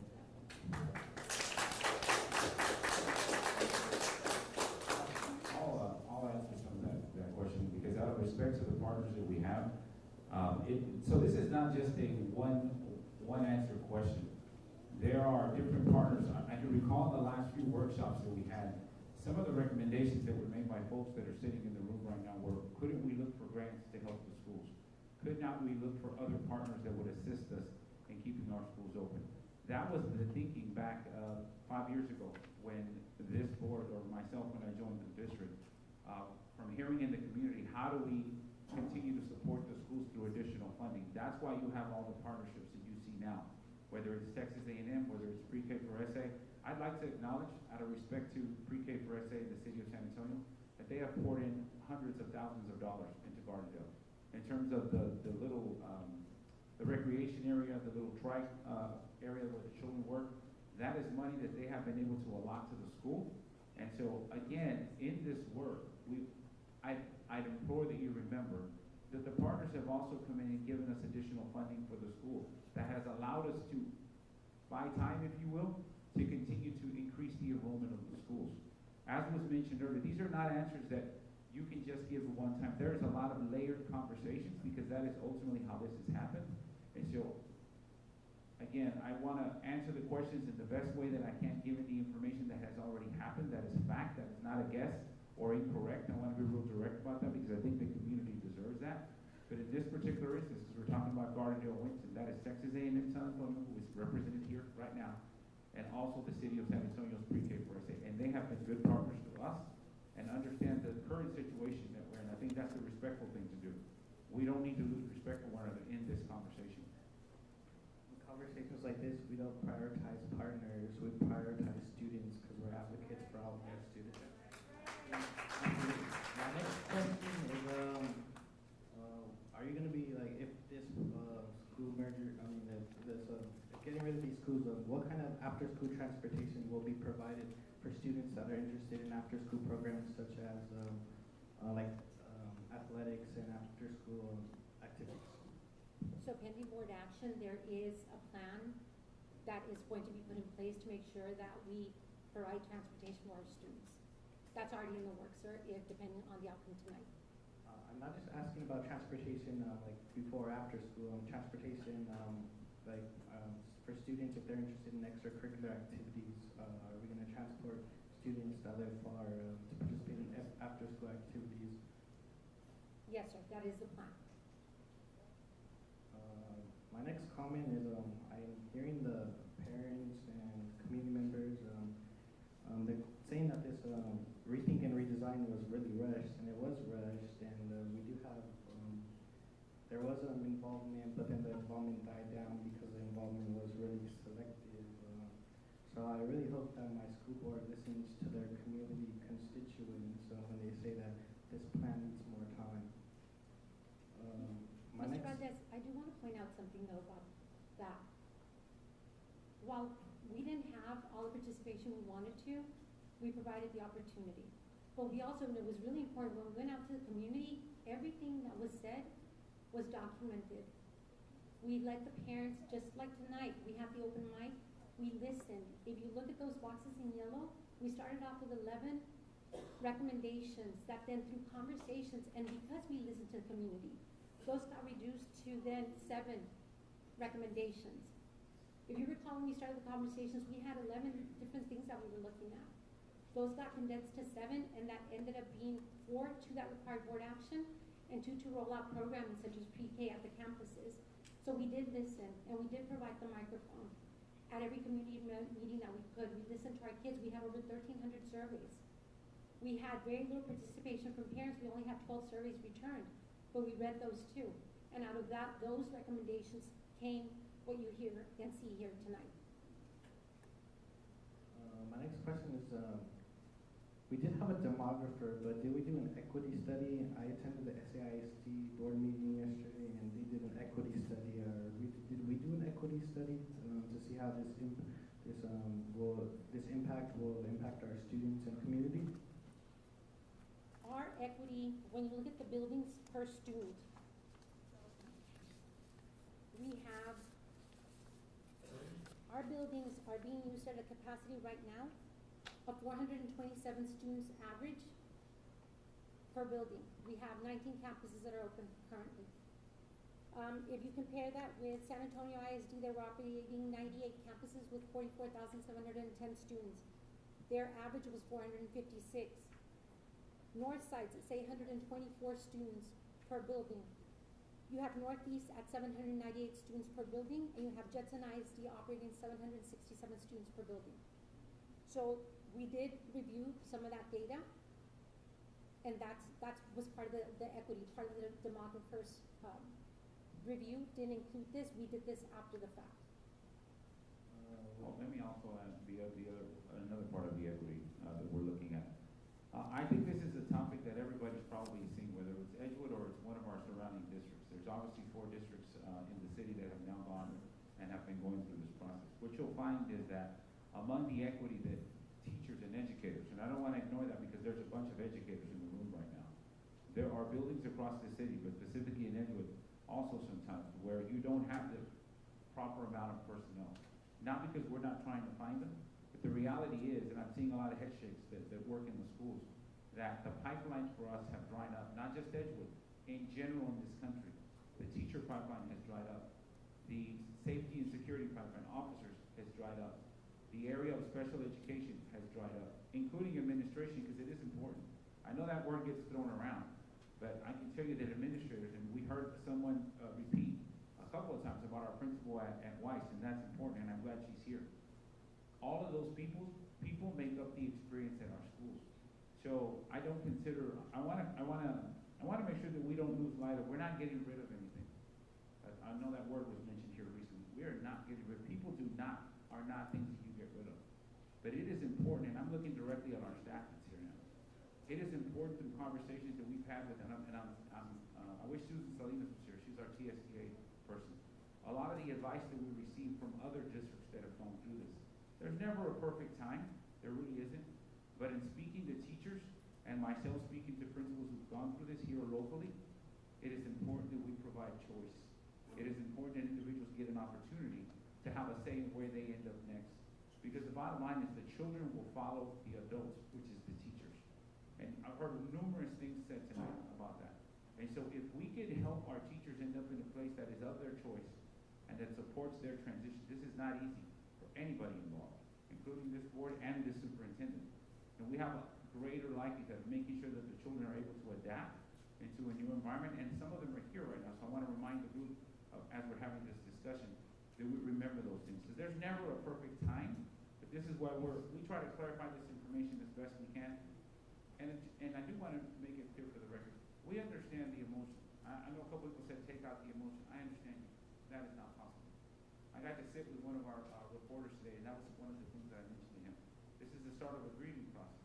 We completely respect that because people are losing something in the community. But let's also make sure that we take care of the people that are in the school, the students. And yes, we're going to provide services, and I'll keep repeating that. We're going to provide services. We're going to get them there. We're going to get them back in the best way that we can do that possible. That's why we are needing to start this recommendation towards the board. An equity study, it's not just like studying how many students. An equity study is like studying like what other schools are around, and if this were to pass, we would be creating an elementary school desert south of Highway 90, which is very unacceptable.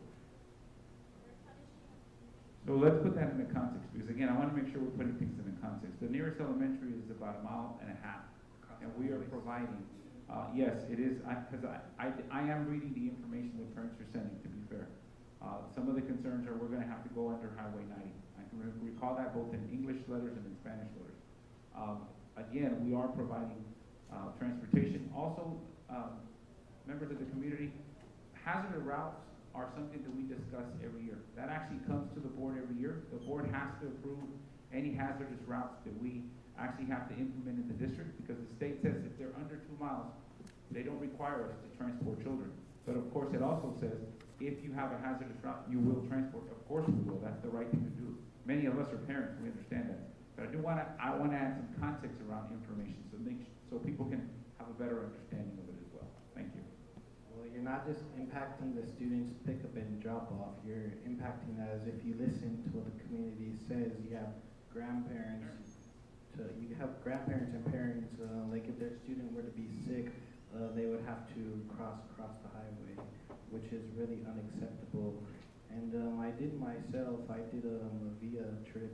I was at Winston, and I traveled across the highway on the VIA route, and then the closest school, which is Pedales, I had to walk 13 minutes west on Pedales.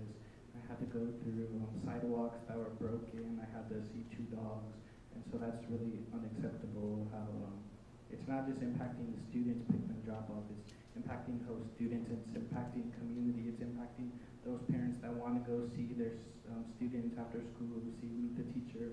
You don't understand how much of an impact and devastation this would be to our community. My next.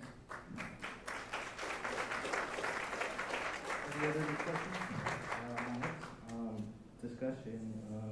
Like, we listened to our student, Jacob, and he says, like, what I'm saying, like, it makes no sense to close Ren. You're gonna close a campus and then make students travel northern and southern.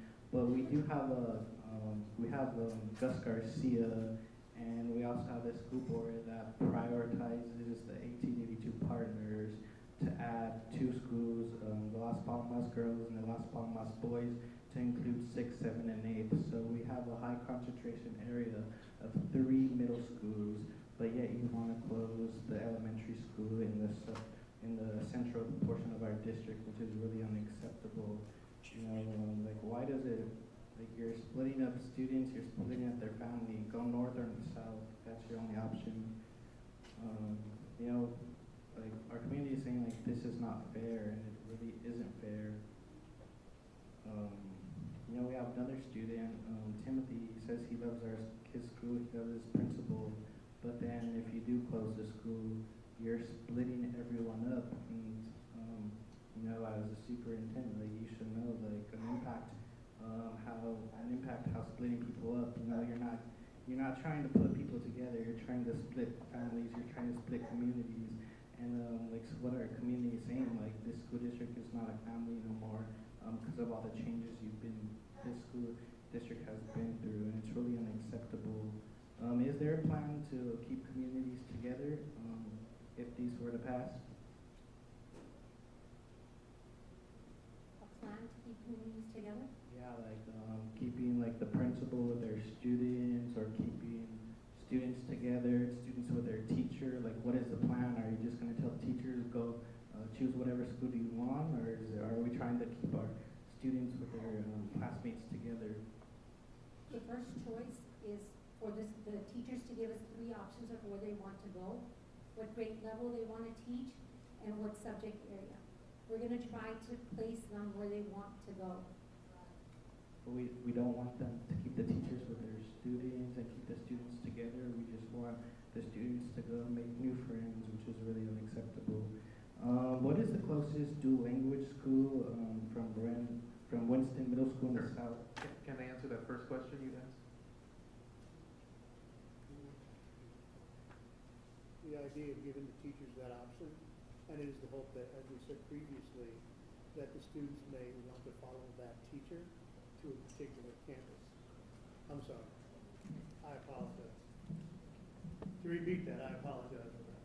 The idea is for the teachers to have their choice of selecting of what campus to attend, grade levels, of course, but we also know that students may follow their teacher. And as it's their right to select for both the student, the family, and the teacher, we want to make sure that we have those decisions available for families and for teachers. We will have some information sessions that we'll plan out and also speak to the staff and inform them of what options they have. So it is our goal to have them. We really can't force them to go, but we know that the students love their teachers, and they hope is that they follow them. You also had a question earlier, if you don't mind me answering. You asked about the attendance of the last meeting for task force. There was 22 members out of the 50 members who attended on October 30th, the 4th meeting. That number is not equitable. We have 50 to 22, so we're not listening to everyone's recommendation, which is really unfortunate. So my second question is, what is the other closest dual language program from Winston Intermediate School? From my understanding, Winston Intermediate School is a dual language STEM school also. So what is the closest dual language program? Because I know if the students were to go to a different campus, they'll be losing that STEM component of the dual language program. The closest location is HBG for bilingual students. Stafford also. Stafford? Stafford and HBG. Okay. So if they were to choose a different school, like the bus would pick them up and then take them to whatever school choice they want to go to, or how does that work? Those are the details we're working out, where those stops will be and how the routing is going to work. choice cards already went out. Once we start having conversations and find out what the need is for Winston and Ren, we've got to build out the schedules based on that, based on the student choice. But we won't turn students away from the schools they want to choose. All right, thank you.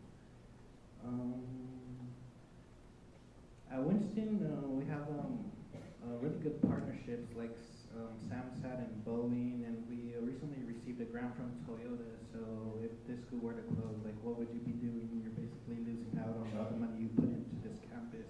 I believe there was also $3 million in grants put into this campus. So are you just going to throw everything away? In some cases, they have some programs, and we will look to see if we can transfer those to other locations. One of the pieces that they have there currently, they have United Way, has the 2 classrooms that are there, and also there's another group that's there that also provides services. And we're going to be meeting with those groups to see if they want to stay. They're on MOU. The other groups that for SAMSAC and so forth and so on, those particular campuses that are close to Port SA may have access to that. But again, we have to have conversations with those individuals. A comment I want to make is if we do close Winston, I can only infer that most of the students will be attending Compass Rose because of the proximity. So we're creating a school desert for our public school system in our southern portion of the district. You know, like we listen to our community representatives to this committee. You know, they're saying they need more time. They still need more time, but it's unfortunate we're not listening to them. When all of our community just wants is to be listened to. My next question is, we've heard about the recommendations of closing Wren Middle School, but there was also a recommendation to possibly put 6th, 7th, and 8th grade in the Fine Arts Academy. So what will happen if Wren Middle School closes? Are you just going to make us go to the other middle schools, or is the component going to be open for the 6th, 7th, and 8th? So 2 of the recommendations from the committee were to have, there was 4 altogether.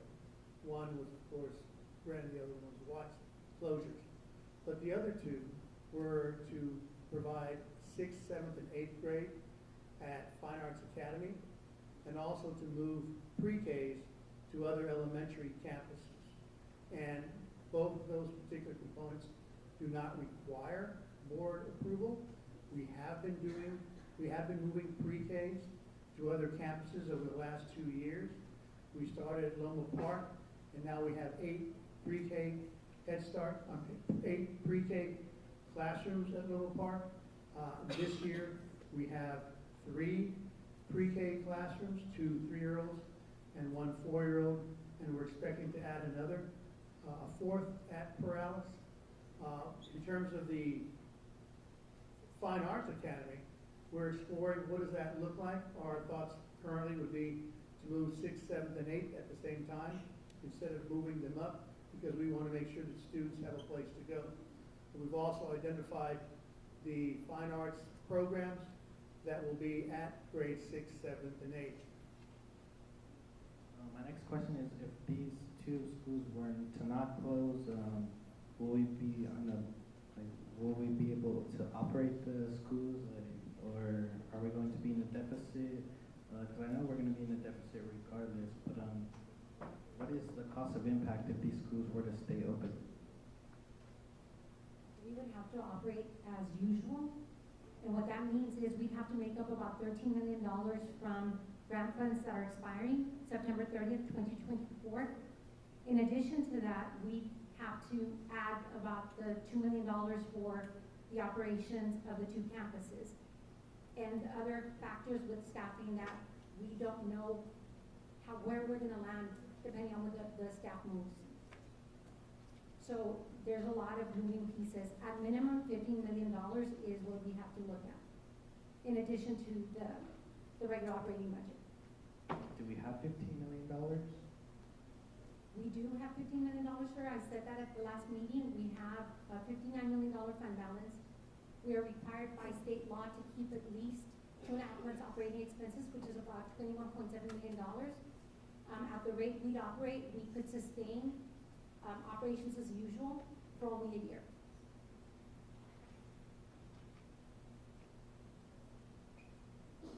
My next comment.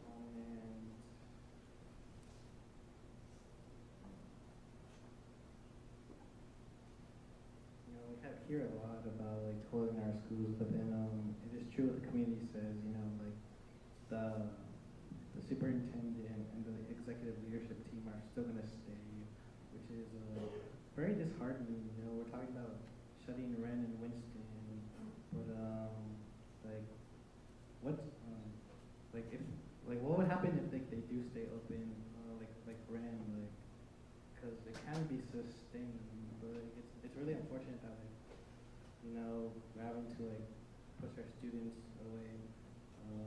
But I can only infer that they'll just go to the charter schools that are closest, because that's what's easier. That is all I have. Okay. Any other discussion? Dr. Hernandez, for clarity and transparency, so was it a yes or a no for the equity report? Did you have an equity report then or no? Yes or no? That's a layered question. So that you can get the equity information on a report from various studies to include enrollment trends, to include the campus improvement plans that I discussed earlier, to include finances, which any constituent here can look that information up. And so that information has been available, has always been available by the state. But not for the closing of schools.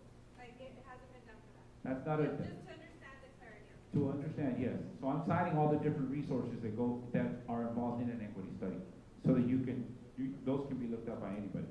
So again, there's the campus improvement plan, there's targeted improvement plans from schools, there's district improvement plans, there is the yearly financial reports. These are all made public. They're actually discussed throughout the school year at different times because the first rating comes in at different times. There's also facility studies, which you heard discussed tonight. There's program evaluation too, because at the beginning of the school year, sometimes we have to ask for waivers from the state, whether it's for ESL, bilingual. So there's a lot of factors that go into it in terms of the different decisions the boards have to make at the recommendation of administration. But that information's always been made available by the state, by our school district, and then we bring those together. So again, I mentioned earlier that every board member was given access to the district improvement plan, the targeted improvement plan, and the campus improvement plan. Not just this year, every year. First rating is the same. This is actually our sixth or seventh year of the first financial rating. We have a superior rating. So there's a lot of different factors that I understand where we are today.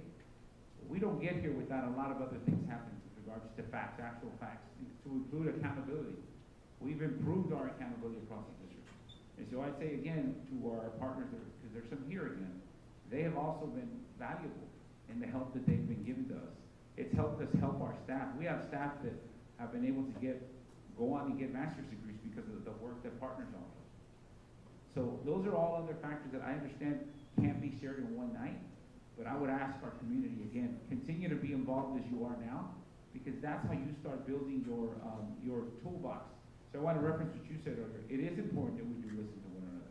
And it is important that we attend so we know all the different parts of that toolbox.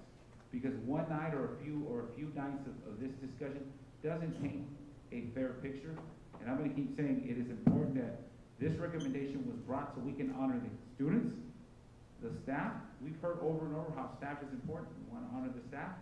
And also make sure that we can do the best job for the community. Whether we agree or don't agree, that is democracy at the end of the day. We do not have to agree on everything. We will make the decisions based on facts. And then also as the superintendent, you're right, the superintendent doesn't know everything. I particularly have a couple areas that have a specialty in, but I rely on the men and women around this room to be part of that team. And in all fairness, the same grants that we get asked to apply for to help our schools also require that you have individuals that are in charge of that grant. So I think we forget that part too. The grant says you must have someone that oversees it, and the money is allotted for that. You cannot touch that money. So again, I think that's important. I'm watching some of our partners shake their head because that is true.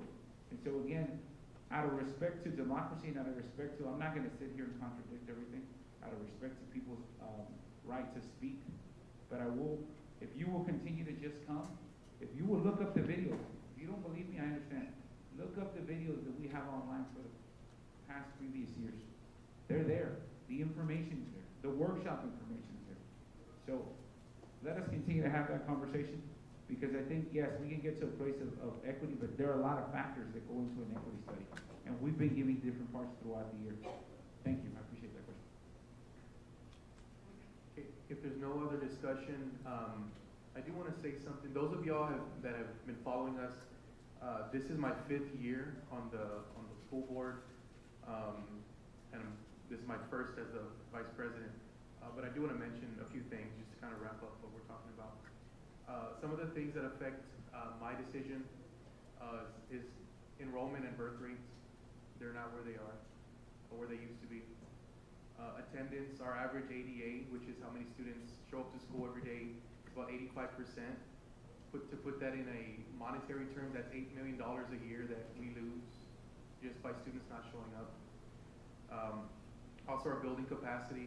Many of the buildings are about 50% or less, which that's kind of like having an entire building, and we have resources for the entire building, but we're only using about half of it or maybe less.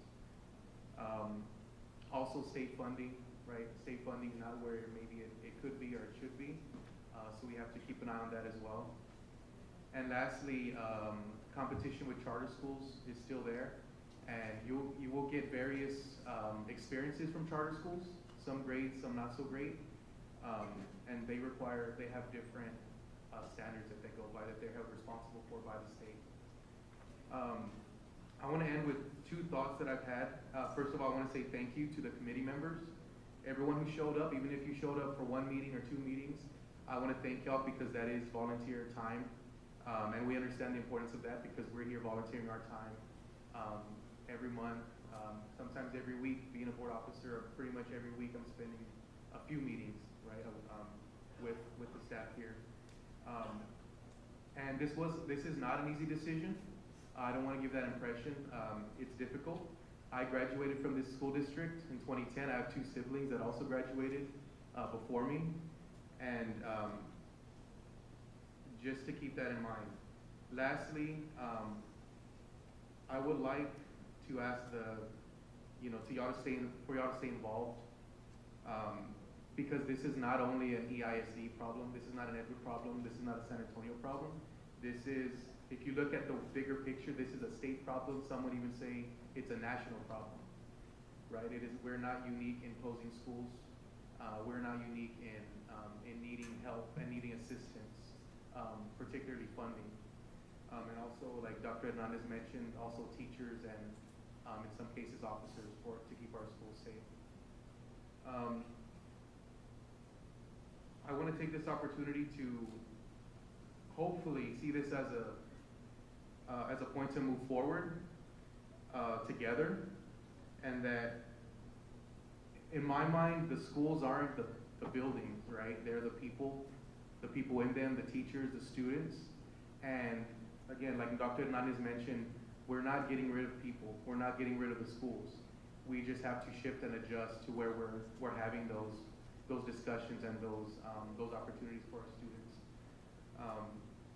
And with that, I just Mr. Vice President, go ahead. I move to amend the motion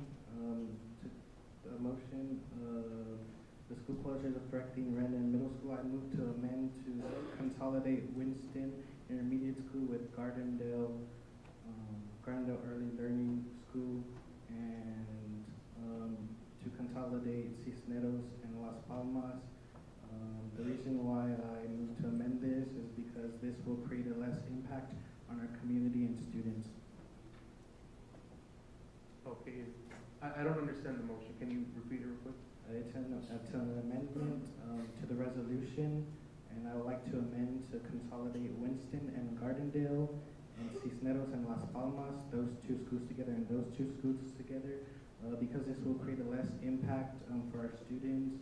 This will bring back our kinder through 5th grade for the Winston and Gardendale students, and we have the same curriculum and operating partner for Cisneros and Las Palmas, And combining these two schools with the IB program, this will create a less impact of our students, and this will create a less impact of splitting our families, communities, teachers, staff, and administrators. Okay, is there a second?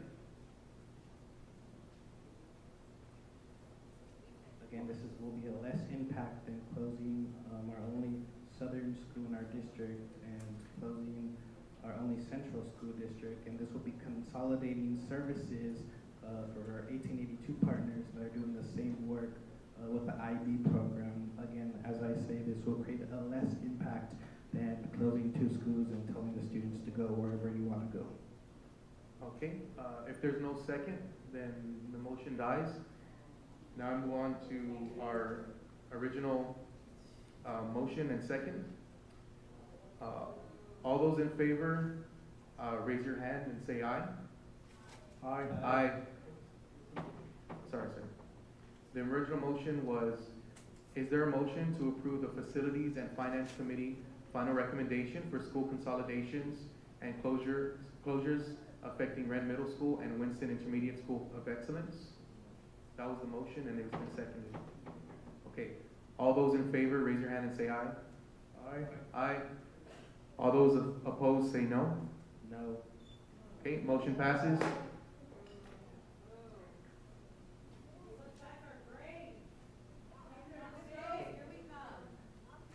Dr. Hernandez, do you have your report? Can you go ahead and bring up the superintendent's report, please?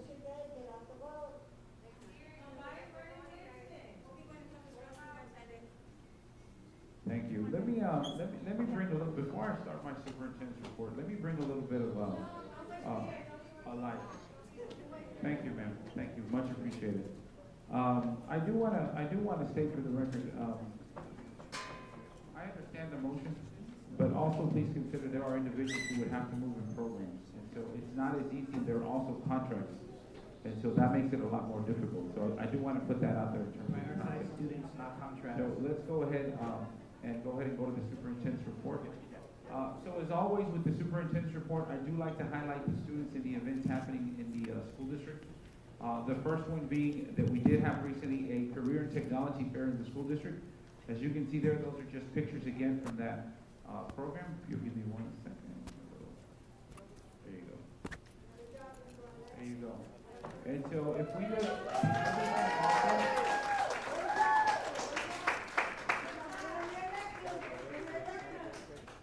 the other thing I think that is important to also highlight is this year, this is the first year that we have students from from a few of our schools, from Memorial High School, from John F. Kennedy and Torres Cisneros Leadership School for Boys, who are actually selected as part of the Mayor Fitness Council. I think that's really important because obviously there's a lot of students, parents, the administrators of the school, as well as our athletic director. I know he's not here, but I do like to give credit for individuals even though they're not here.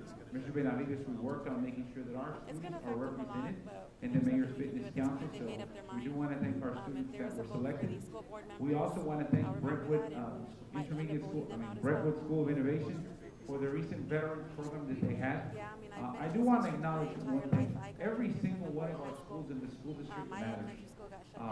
This is quality work. That is our principal that you see there, Ms. Claudia Sanchez, and the students that participated again. There are a lot of quality things that are happening in the school district, and so we continually want to elevate those programs.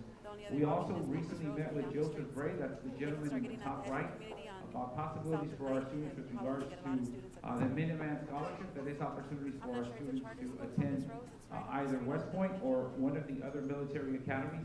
So he's been a friend of the school district and is actually working really hard at getting that across. And so we want to acknowledge him, as well as our compadres who've been doing a lot of the work, our district veterans who've been working with our Project Hoodies. That is real pertinent this time of the school year because they're actually going to a lot of our campuses. You see the specific numbers there. And they've been distributing hoodies to our kids now for a while, and I think that's really important that we highlight. The other individual that I want to highlight this evening, if you will give me 1 second, is Mr. Sean Cobb. Sean, are you here? All right, Sean, if you'll come up to the podium. So as part of the district cost-saving measures, or what's called this district curtailment measure, every year we participate with our friends at CPS for money that we are able to recollect during the summer months. And so at this time, I'll turn it over to Sean, who's probably going to have a little more information to share. Thank you, sir. Perfect. You teed it up just right. Wanted your voice heard. We wanted to make sure that they heard your voice. Thank you. Yeah, Edgewood ISD staff had another outstanding year of performance. I wanted to hear that as you can see, what you did, on behalf of CPS Energy, you think that affected us, but it didn't really. It affected literally every single person. Then is not just a building, it's not just a school, it's a history building. That building has history. Alright, there's not just one thing about it that teaches kids and all that. No. There's history to that school. There was things. Thank you, sir. And I do want to thank Mr. Williams, who overheads our operations department, and our board also for working with our friends at CPS. Thank you, Sean. Thank you. Take a picture of that real quick.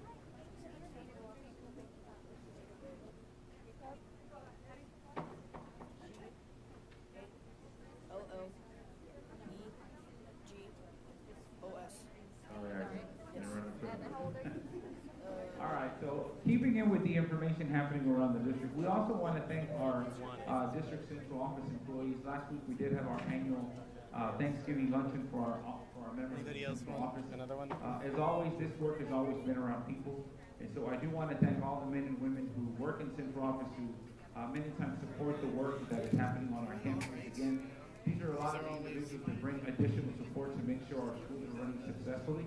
And so I do want to thank them. You see a few faces there, but to everybody that's working in central office, we do want to thank them for that work. The other information that I'm going to share rather expeditiously is not anything that I don't share monthly, but I do want to make sure that we continue to inform the community about the work, the volunteer work that the board puts in preparation for these meetings.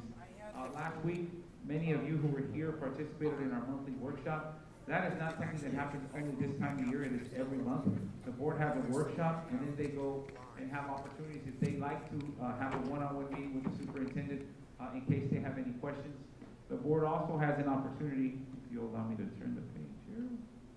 The board also has an opportunity to participate in the regular board meeting, which is tonight.